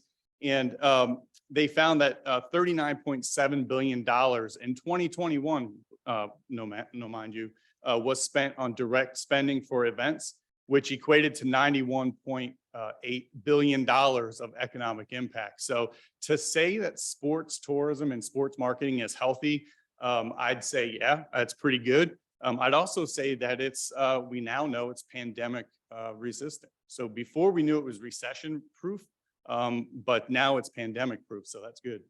So kind of honing things down a little bit, taking a look at the recap of events. I tried to take a look at the number of events we do or we host or we assist with here in our area. We're looking at about 50 events with an economic impact of $18 million. Now the $18 million really just covers 31 events. I'm still calculating some of the data for the other events, but in general, we do about 50 events a year. 13 of those events that we did study brought in over $500,000 of economic impact, and 7 over 1 million. So that's quite an impact. Ironman is one of those that you probably look at over $1 million, USA Cycling, things like that. Total room nights just for those 31 events, we're sitting at about 30,000 room nights a year, and jobs supported, which is something I think the industry is going to continue to look at moving forward. 141 full-time jobs for those events and 5,800 individual persons. So it obviously takes a village to make these events happen. And so supporting jobs is one of the results of sports tourism. With what we do at VBR, we do have a sports council, and our mission really is to engage our jurisdictions, our 5 jurisdictions through the sports council. We meet about 4 times a year. And the commission's made up of representatives from each jurisdiction, mainly though are directors of park and recreation. So I just want to give a shout out and a big thank you to Mandy Atkins here, who's here, and Dean Hackett. I haven't seen Dean. I don't know if he's here, but he's our Blue Ridge representative for Botetourt County Parks and Recreation. So like I said, we meet and we talk about the trends going on in our area. We talk about emerging sports. We talk about challenges. And, you know, one of the biggest challenges we're all facing is a little bit of burnout and a little bit of staffing. So obviously to do the events that we do, we need staffing. And so we have to be cognizant of that moving forward. Growth opportunities. Again, we couldn't do, as Landon said, we couldn't do what we do without the partnership. Gary, it's been so great to work with you in my short amount of time and the team here. But some of the growth opportunities we're looking at is to continue to collaborate with Park and Rec. I think that's one of the easiest ways to really generate some more events for our area, including softball, disc golf, cycling, and field sports. We need to explore additional ways to maximize the sports complex. I think that's a perfect opportunity to get creative with what happens there. It's not just softball. We have some flat fields out there, so we can do some things there. And the ability to recruit together really sets us apart from the other 300 destinations that are probably going after the same events that we are. So having a team like Mandy and her folks and Jason Ferguson and his team to make these events happen is incredible. Working together, obviously, you know, we represent the 5 jurisdictions, but Moyer Sports Park, if you don't know what's going on at the complex, going through a $22 million renovation for those fields. This is a big deal. And the reason it's a big deal is we've already queued up some larger softball events for the future. So once Moyer comes back on track, we're going to have some larger events that we've never had here before. And that means we're going to be utilizing Botetourt Sports Complex even more. So we're excited about that. Room blocks are being secured for this year. With Moyer being down, we had to get creative with Mandy and with the city of Salem to figure out how can we host these events and not lose any events, and where are we going to put these folks? And so room blocks are being secured in Botetourt hotels. That's a great thing. BBR continues to support all the softball tournaments, and then Moyer is scheduled to reopen in 2024. We talked about USA Cycling. I'm not sure there's much more to talk about there. These are the official dates for this year, so mark it on your calendar. We'd love to have you out. Planning is ongoing for this. As many of the people in this room that are involved in this event, it's a long, it's a hard event, but it's completely worth it. I get goosebumps every time I think about what we did in such a short time last year. We had almost 3 months to plan. This year we have 12 months, so we're doing much better. Talked about Ironman, that's coming up on June 4th, so mark your calendars. Obviously, this event is so important because first of all, we're the only destination in Virginia that's hosting an Ironman. Ironman's brand is super powerful. So when I am out on the road talking to other rights holders and sports planners talking about what we do here, when I mention Ironman, it sort of sets us apart because there's only so many destinations in the country who can collaborate like we've done to make an event like this happen. It's a huge event. And then of course, Team 2024, a little over a year now they've been in market. We snagged them from Boise, Idaho. And I can't say enough about this team, but also what it's doing for our brand. This is another story that when I'm on the road talking to other suppliers in the area or across the country, they'll say, how did y'all do that? Like, what a brilliant way to market your destination. If you follow them on social, they're on the podium every week when they're racing. And our logo is there and they're bringing and promoting information about our area. So it's great to have them in our back pocket. Sports events here, I'm not going to bore you with this, but these are just a handful of the events that we're assisting Mandy and her team out at Botetourt Sports Complex, but also, of course, Ironman and USA Cycling there. I was going to get into this a little bit, but I think for time purposes, I'm going to kind of skip it, but I cannot get past the emerging sports piece to this. So these are the 8 big sports tours and trends for 23. Emerging sports, something we always look at. Pickleball is one of those emerging sports. And I'm a little offended that pickleball is still considered an emerging sport since I've been playing for almost 10 years. It does not show my age, but I swore I would never start, but I did, and I love it. So this is one of those sports along with gravel cycling. So gravel racing is another sport that we're looking very closely at. I think Botetourt has some tremendous opportunities to bring in some gravel. We don't have to close roads. Jason, you're going to love that, and so forth. So just continuing on, that's it for me. If anyone has any questions afterward, come find me. Thank you. Thank you, Catherine and John. I'm going to be very, very brief, just to let you know, we are headed heavy into Northern Virginia and DC and the market. We feel like there's some great opportunities there. And I think Aaron Bertram's about to come up and she'll talk to you a little bit about this as well. With 2 trains coming in on Amtrak and the interstate system, we just think there's some great opportunities with workforce development and other things that we're doing in Northern Virginia. And okay, Punxsutawney Phil, help me with this in terms of what's going to happen in 2023. We think that leisure and outdoor tourism is going to exceed 2019, which was our last normal year. Sports tourism is going to exceed conventions and meetings, even business travel is still going to be down. It's going to probably be down for the next couple of years before it bounces back. And then hotel revenue, it should exceed what we did in 2019. It was actually even in 2022, 117 million total revenue for hotels. And that's just for the rooms, and we should meet or exceed demand. So thank you all so much for the opportunity to be here today.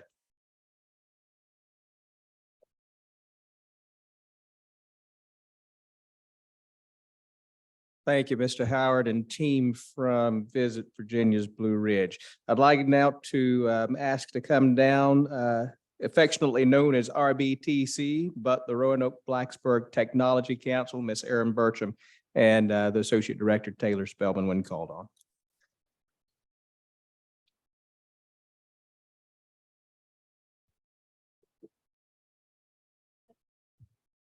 Good morning. Thank you for staying for our presentation. Lots of great information today. I want to first thank Roanoke County or Botetourt County.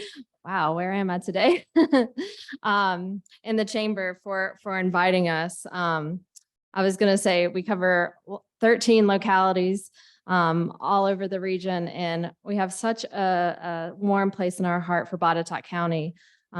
During COVID, I spent so much time with Gary and Ken and helping the especially advanced manufacturing companies and technology companies in this county stay strong during COVID, and have such a warm place in my heart for this county, and just can't say enough about the support that we receive from Botetourt.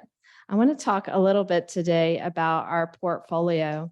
2 years ago, the Roanoke Blacksburg Technology Council and RAMP came together to form an alliance to really look at the technology and biotech sectors holistically.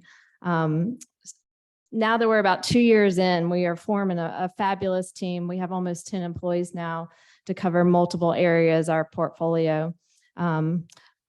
Taylor Spellman on our team is going to be talking a little bit more about the Tech Council today, but I want to start off with sharing some of the work that we're doing at the state level, really advocating for this region, for Botetourt County, and the community here. I've been spending a lot of time in Richmond. I feel a little fuzzy this morning. I just got back from a overnight trip. So we've been really advocating hard for broadband K-12 education, for our STEM programs, and for talent in this region. It's been really fun being in Richmond over the last month and hearing about the perspective of representatives across the state, their perspective on our region. Every time I talk about talent in the technology sector, they say, well, your counties really need broadband, and we want to help you do that. So we're supporting a bill to help bring more broadband to Botetourt County with Delegate Head and the leadership in this county. So just really excited about all the progress that we've made over the last couple of years in technology and biotech, and really thinking about from a foundational perspective how we can continue to elevate. Our portfolio this year is really focused on in 4 areas. Those 4 areas are increasing our technology and biotech startups. We can't tout Microharmonics enough. They're one of our favorite startups in the region. They're one of 38 that we have accelerated in the region, and just can't say enough. They're working directly with NASA, and their advanced technologies is helping the future of NASA from Botetourt County. It's so exciting, all the work that they're doing. We are really focused on supporting STEM education, advocating for K-12 for computer science. Lab schools has been a hot topic this year, and thinking about how we can bring more kind of disperse STEM education across the state. It's really heavy in Northern Virginia and Hampton Roads, Richmond, but bring in stronger STEM education to this region. Working really closely with our community college system. Amy White, I feel like we're working on the same team every single day. We're working on big projects together across the state, and can't say enough about her support. Higher education, we're really thinking about the pipeline out of our higher education systems for the future workforce of tomorrow. And another big project that we've been focused on with the state is bringing more high-level technology talent to this region to fill existing jobs and to bring a future workforce of remote workers. Botetourt County is really focused on the remote workers that here on the ground and engaging them. And we want to be a strong partner in that initiative, and also helping to bring more remote workers to this region to fill emerging clusters, to fill the jobs of tomorrow. So looking at a multi-pronged strategy, Katie Connor on our team is going to talk a little bit about talent today, but just really thinking about, like I said, the foundation of how to make this region really strong in the elements to support the growth of technology. The fourth priority that we have is to continue to develop our commercialized biotech sector. The Research Institute sits in the city of Roanoke, and we're looking at infrastructure for the city, but it's been really fun to brainstorm with Gary and Ken on what that can mean for Botetourt County. We know that we're going to be bringing in workers who are going to be at that 7,500,000 plus wage job, and they're going to need a place to live. And then as we expand out the research and development, start to grow our startups, they're going to need bigger space. The city of Roanoke doesn't have sites that are to scale like Botetourt County. So Botetourt County is a perfect location for the expansion of biotech and our tech sectors as they grow. So we work really closely in economic development with Botetourt to think about the growth, and they're always forward thinking on how we can do that together. So I'm going to pause and I'm going to bring up Taylor Spellman on our team to talk about the Tech Council.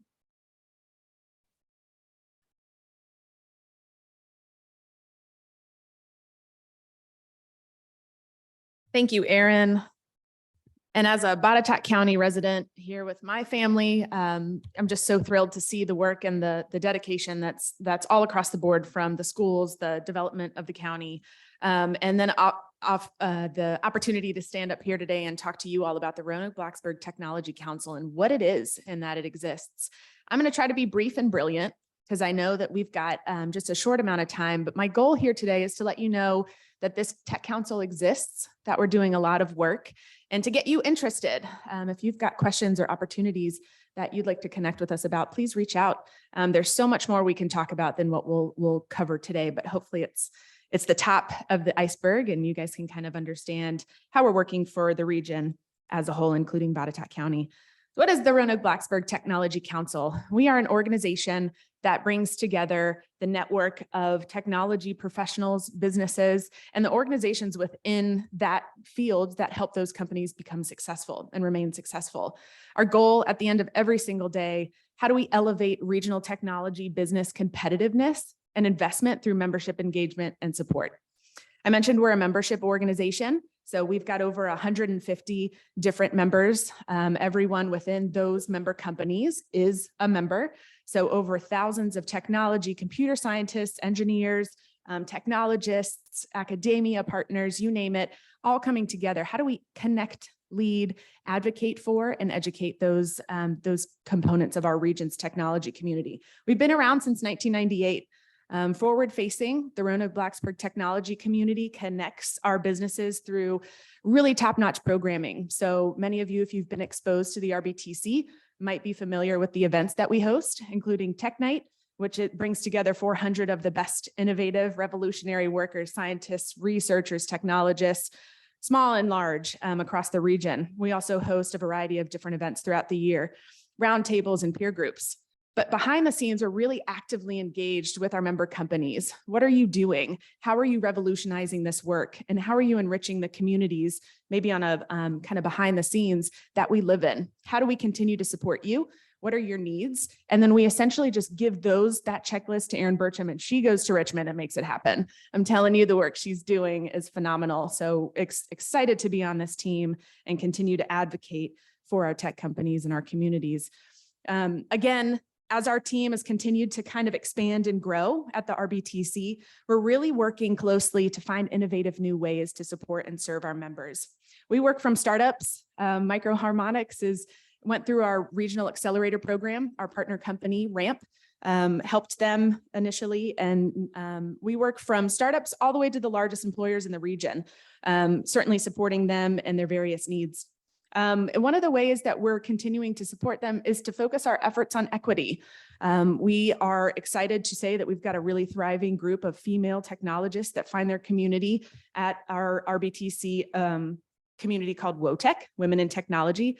And we're also working very hard to work with the National Blacks in Technology chapter that exists across the country. It's global, to bring a chapter here to the western part of the state to focus on efforts in equity surrounding Black technologists. We have our Box Lore event, I'm excited to say, is going to be held at the Preserve at Crooked Run in April. And that's really amazing programming that'll be incorporating professional development for women who are technologists by profession or by occupation, to give them leadership exposure, ways to kind of keep them growing and learning, and then ultimately keep them here in our region. That'll be at the Preserve in April. So an overnight experience. And then continuing to really cultivate an ecosystem to support our regional needs.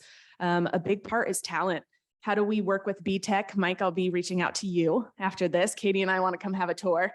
But how do we continue to pipeline and generate awareness for our K-12 students all the way up to Virginia Western, Mountain Gateway Community College, letting people know that this region has the resources, the educators, and the stability to foster amazing professionals that can have access to high-paying jobs, amazing opportunities, and stay here. We want to build this ecosystem to where people are living and staying in Botetourt, raising their families, and then giving their families exposure to phenomenal education. So a big part of that is working on a variety of different levels. Right now, our organization received a lot of support to hire on a technology talent strategist. And I can't say enough things about Katie Connor. So many of you know her here in this room, so you know the value she brings to our team. I am honored to work with her every single day, and I'd like to introduce her up to the podium to talk a little bit about our technology talent efforts. Thank you.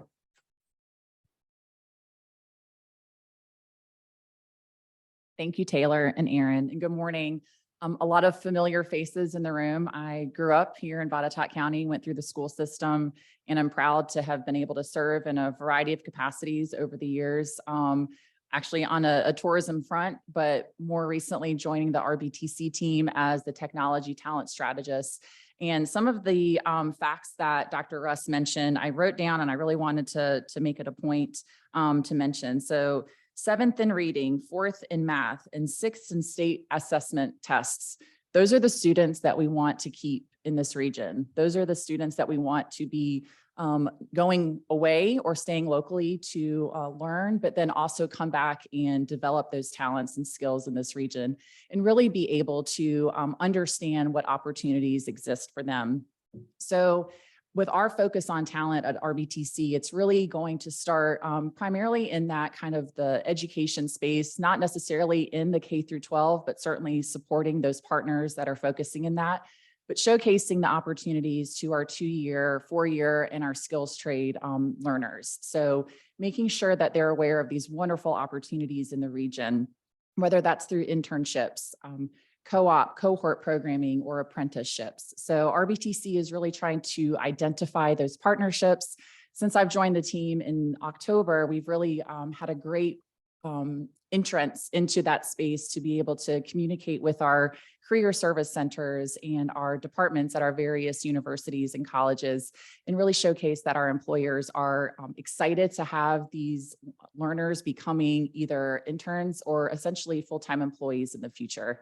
But being able to identify those early career year skills-based opportunities so they're not going away and working somewhere else and establishing themselves in those communities, we really want to be able to retain them. So we're looking forward to building out that programming in the months and years to come, and really appreciate the support of Botetourt businesses, the county administration, and really the employers, because that's essentially who our member supports come from, but also we want to make sure that we're really making our community vibrant and enriching.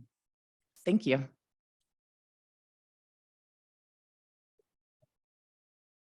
And spoiler alert, we do have 6 more weeks of winter.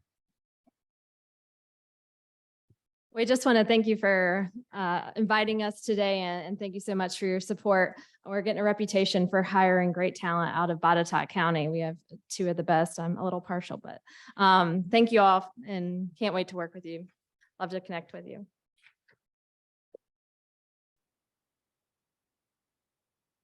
All right. Thank you all. Thank you to the panelists. And we actually have a few minutes for our questions of the morning. So thank you all for remaining. I think we're going to come close to finishing on time. But as a part of the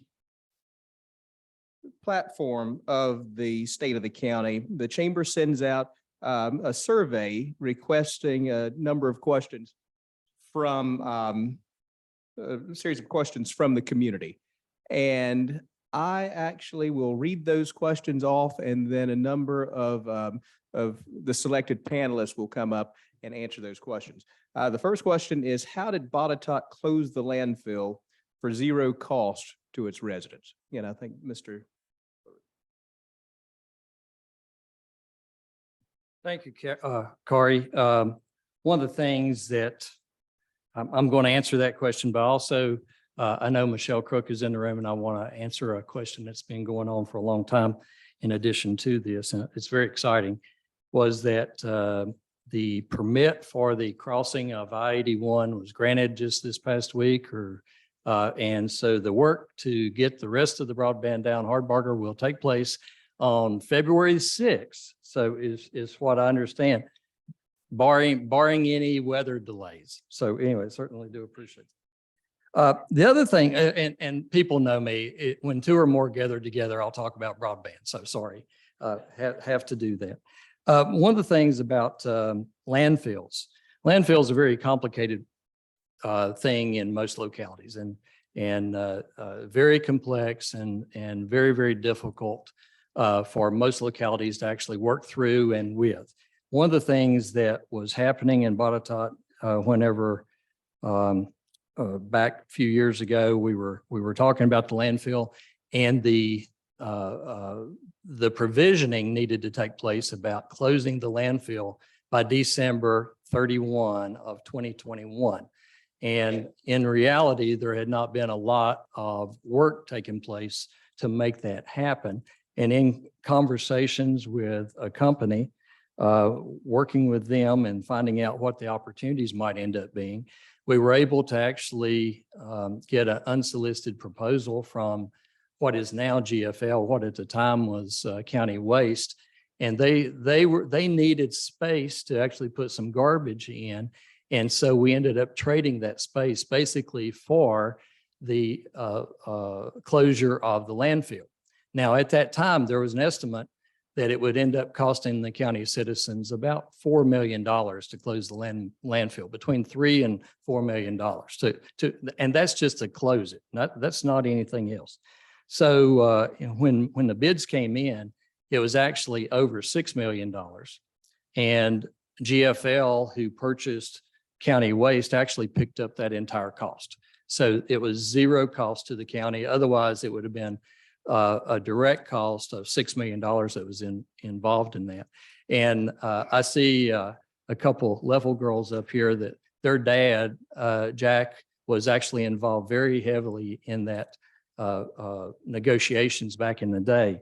But also some of the other things that end up happening with landfills is that there is a tremendous cost for recyclables, as an example. How many of you would think that it costs Botetourt over $250,000 a year for you to be able to recycle? Actually, the number grew from 250. The last payments that we ended up making was well over $300,000 a year in recyclables. And in the agreement with GFL, they're doing that for zero cost.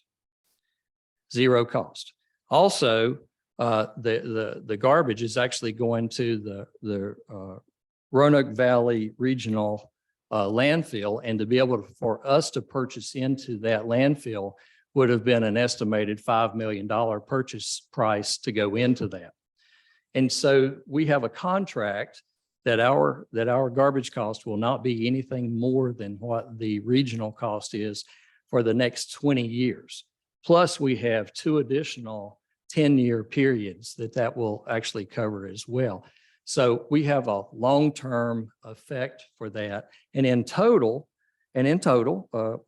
it's amazing to me, but that either makes Botetourt County or either saves Botetourt County $34 million in today's dollars. Now, whenever you go into the future, it's even going to be more than that. But we also get a $1.50 for every ton that goes across the floor at the convenience center down on Route 11 as well. So it is a win-win-win situation is the way that we see in having a solution for a major problem.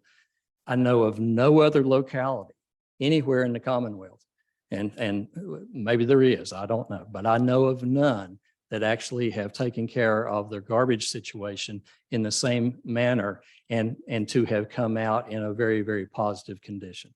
So anyway, there's the answer to that question. All right, question number 2. With the rise in remote workers, what is Botetourt's plan to support residents working from home? So it was mentioned a couple of times about remote workers. Matter of fact, Dr. Bailey mentioned about it. Aaron mentioned about it. And remote workers are something that is growing. And I know Ken and I have been working on this along with Tiffany about actually concentrating on remote workers for the future, because in reality, that's where our future is going to end up being. Each one of you probably do part of your work from home. If you don't, then you will in the future probably, or either you know someone that's doing that. We are finding out that there are people in our community that are working for major industries, top 500 industries across the nation and around the world.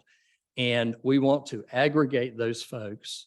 We want to end up having the ability for those folks to engage with each other as well as the community, and also to share what the opportunities are for the community in the future.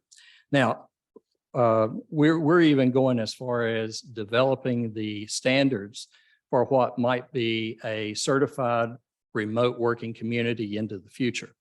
That is not established in the state, and we cannot find that established across the nation.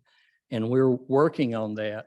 And one of the things that allows us to do that is that we have broadband on the way, and we certainly do appreciate our providers for doing that.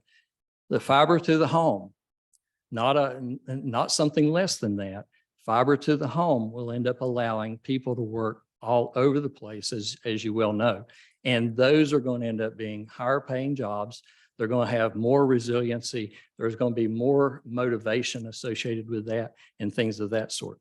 One of the things, and it's very interesting, is that I rarely celebrate a business closing.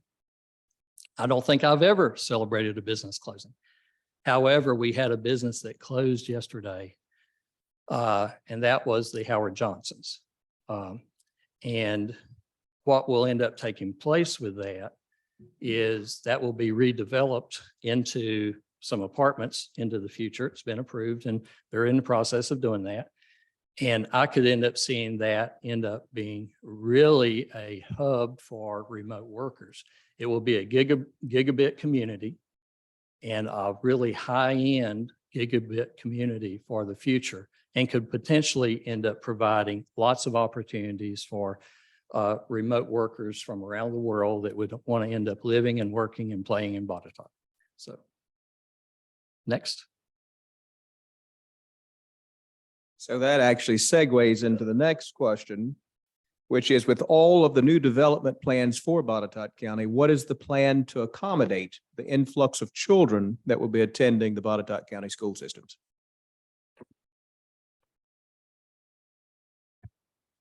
Thank you, Corey. That's a great question. Mr. LaRue didn't know this, but I think he may have provided an answer in his first response. I'm going to say with the $34 million we're saving closing the garbage, we just build another school.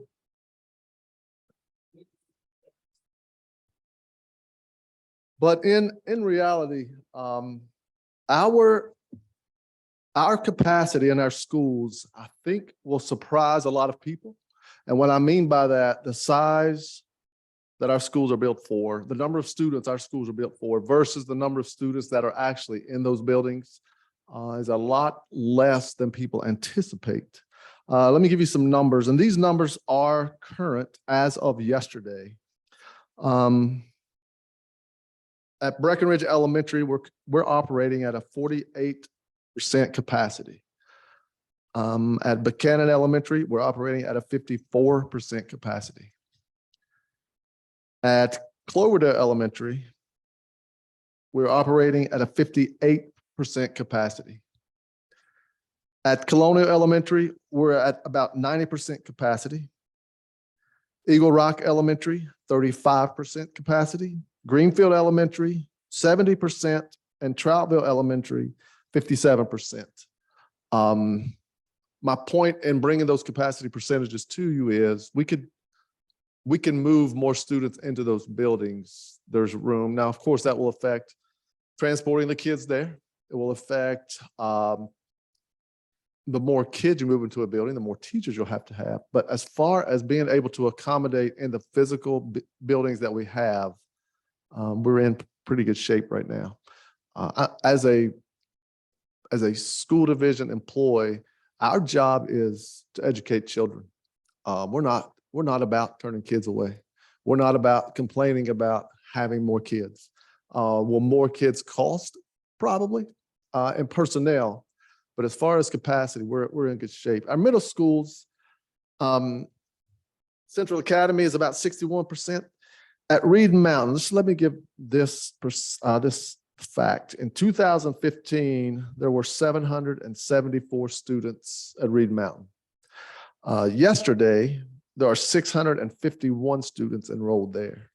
So that's a difference of about 120 some students from 7-8 years ago. Our high schools, James River is at 46% capacity, and Lord Botetourt High School, although you won't believe this if you drive by at 3:20 p.m. today. But at Lord Botetourt High School, we are about 80% capacity. That building has a capacity of 1,207 students, and we currently have 967 enrolled in there. So in reality, if an influx of students came to us tomorrow, I feel confident we can accommodate those students in each of our buildings. Thank you.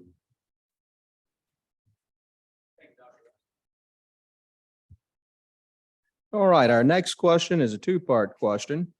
I love seeing more development in the housing area, but I must ask, where are all of these people going to work? In addition, what's the plan for attracting more employers?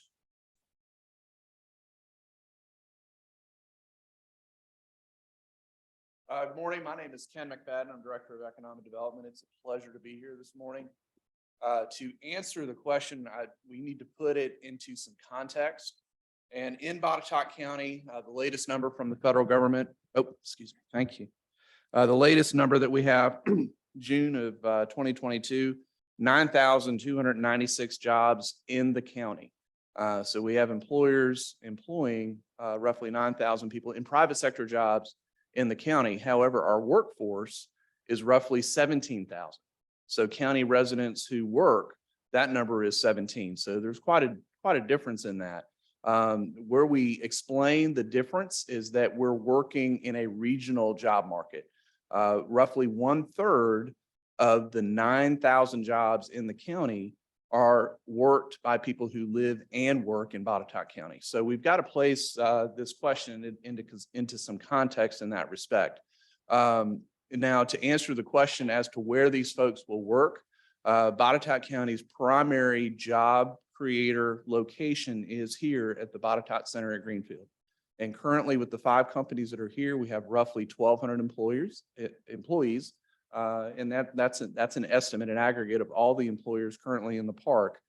With the available acreage remaining in the park, we can estimate that we could accommodate here at the Botetourt Center at Greenfield an additional 1,400 to 2,500 workers. So that gives some additional context as to the growth potential here at Greenfield. Some other items that I would point out, we've talked about remote workers. We've talked about broadband deployment. We can estimate that roughly 1 in 4 households, and currently there's about 15,000 households in Botetourt County, but roughly 1 in 4 involves some sort of home-based business or remote work. And these folks working remotely are doing so nationally, internationally. So 1 in 4 households.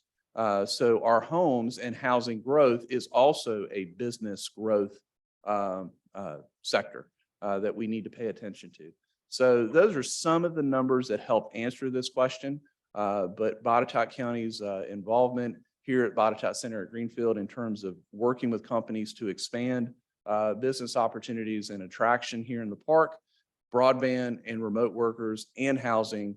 And then we shouldn't forget the new gateway overlay at exit 150 and in that region that will also attract businesses and employment opportunities for the community.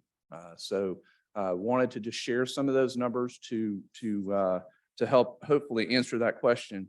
And then what's the plan for attracting more employers? We do that in 4 primary ways. We do that primarily through working with the Roanoke Regional Partnership and the Virginia Economic Development Partnership on business attraction. These are companies like Munters, Eldor, and others who are seeking locations that are based elsewhere, seeking locations in Virginia, in the Roanoke Valley, and then ultimately in Botetourt County to locate their operations. We work with the Roanoke Regional Partnership daily. I see Matt Miller is here from the Roanoke Regional Partnership. Communicate with his office and with his team, with John Holliday and Blair Miller and others there on a daily basis. We coordinate with Virginia Economic Development Partnership and think of them as the sales force for business attraction globally. We meet with folks who work all over the world on behalf of the Commonwealth of Virginia to attract business and to help existing businesses to expand.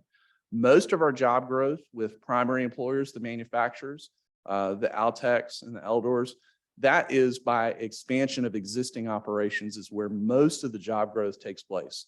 When we have new companies come in, that is also obviously creating job growth, but it's primarily with our existing manufacturers. Another area that we have placed a significant amount of emphasis and concentration is with small business development. We have a very active partnership with the Roanoke Regional Small Business Development Center. Heather Fay, I believe, is online. She is our Botetourt County advisor through the Small Business Development Center. And I think, if I'm not mistaken, that we were really the first locality that launched this sort of active partnership with the Roanoke Regional Small Business Development Center to have a dedicated small business counselor for our small businesses. Most of our employers, we have about 845 employers in Botetourt County. Most, 80 to 90%, employ 10 or fewer people. So this is very much a small business economy. So that's another area that we work on to help grow job opportunities and attract additional businesses through the Small Business Development Center. RAMP was mentioned earlier with the Roanoke with the Roanoke Blacksburg Technology Council. That is another area that we participate in helping to attract businesses. Microharmonics is a phenomenal example of that work through RAMP. We also work with SCORE and most recently with Virginia Tech. We're partnering with them and their Department of Computer Science on how to attract programming businesses. So we do this in a multitude of ways, and those are really the top ways that we work with attracting employers and additional jobs into the community. So, thank you.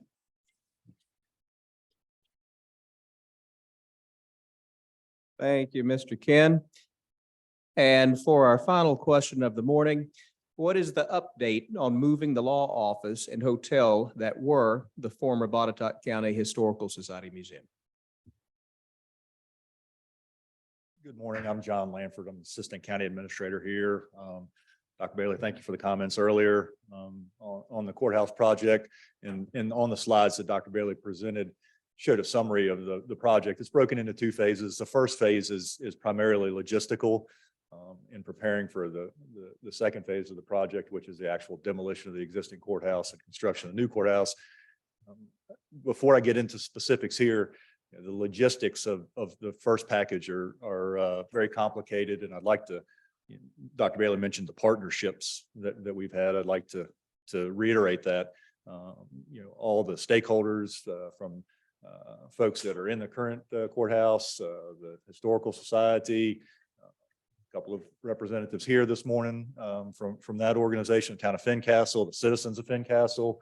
We're disrupting their life quite a bit right now with work at on the site, and the folks that work in the public safety building, sheriff's office staff and his folks. We're interrupting their daily operations now as part of the first phase, which includes a number of elements, one of which is the law office relocation. We're currently, as part of Package A, relocating the law office. The county went through a process of pre-qualifying the moving company. And so in advance of issuing the bid documents for Package A, we issued a pre-qualification package for a subcontractor to make sure that we had a quality, not relying on low bid only contractor to take care of relocating the Breckenridge Law Office and the Weston Hotel. And Wolf Movers was the pre-qualified contractor. So we selected them with a price and then included that as a line item in the bid documents for general contractors bidding on Package A. Work has begun on the site. If you've been by there, you've seen quite a bit of earthwork occurring. That's the preparation of the pad for the law office to be relocated.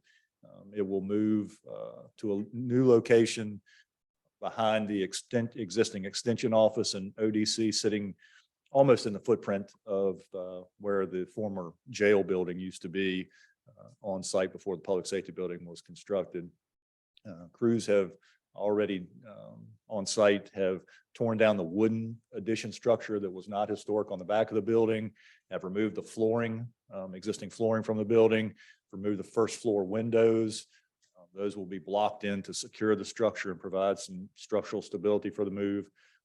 We have experienced some slip in schedule on that piece, primarily due to utilities that as you're working on that site there, that we're not in the location that we anticipated. Rock and then weather has caused quite a bit of an issue with that.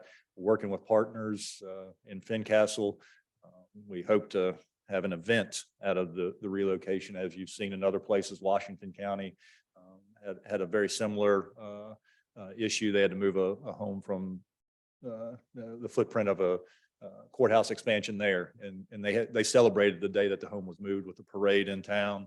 And so we have some partner organizations that we're working with in the town of Fincastle on trying to have something similar there. Wolf Movers was originally scheduled to do that work March, April timeframe. It'll probably slip a little bit with the weather that we've encountered, but progress is being made and have been working very closely with the Historical Society. As we've gone through that project, they've spent some time in there after the floors were removed, doing some archaeological work and taking care of some artifacts that were found. So thank you.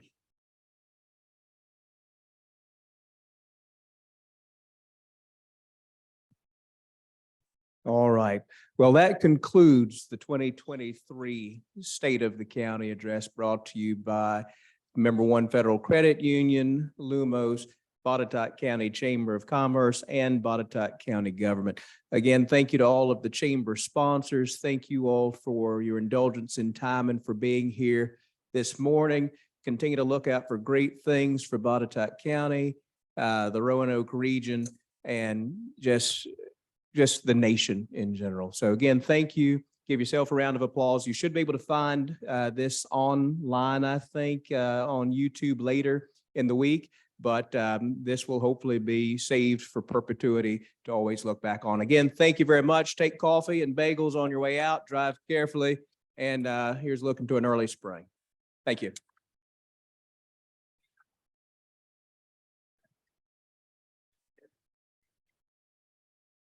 Good job to you too. Thank you for everything. Thank you.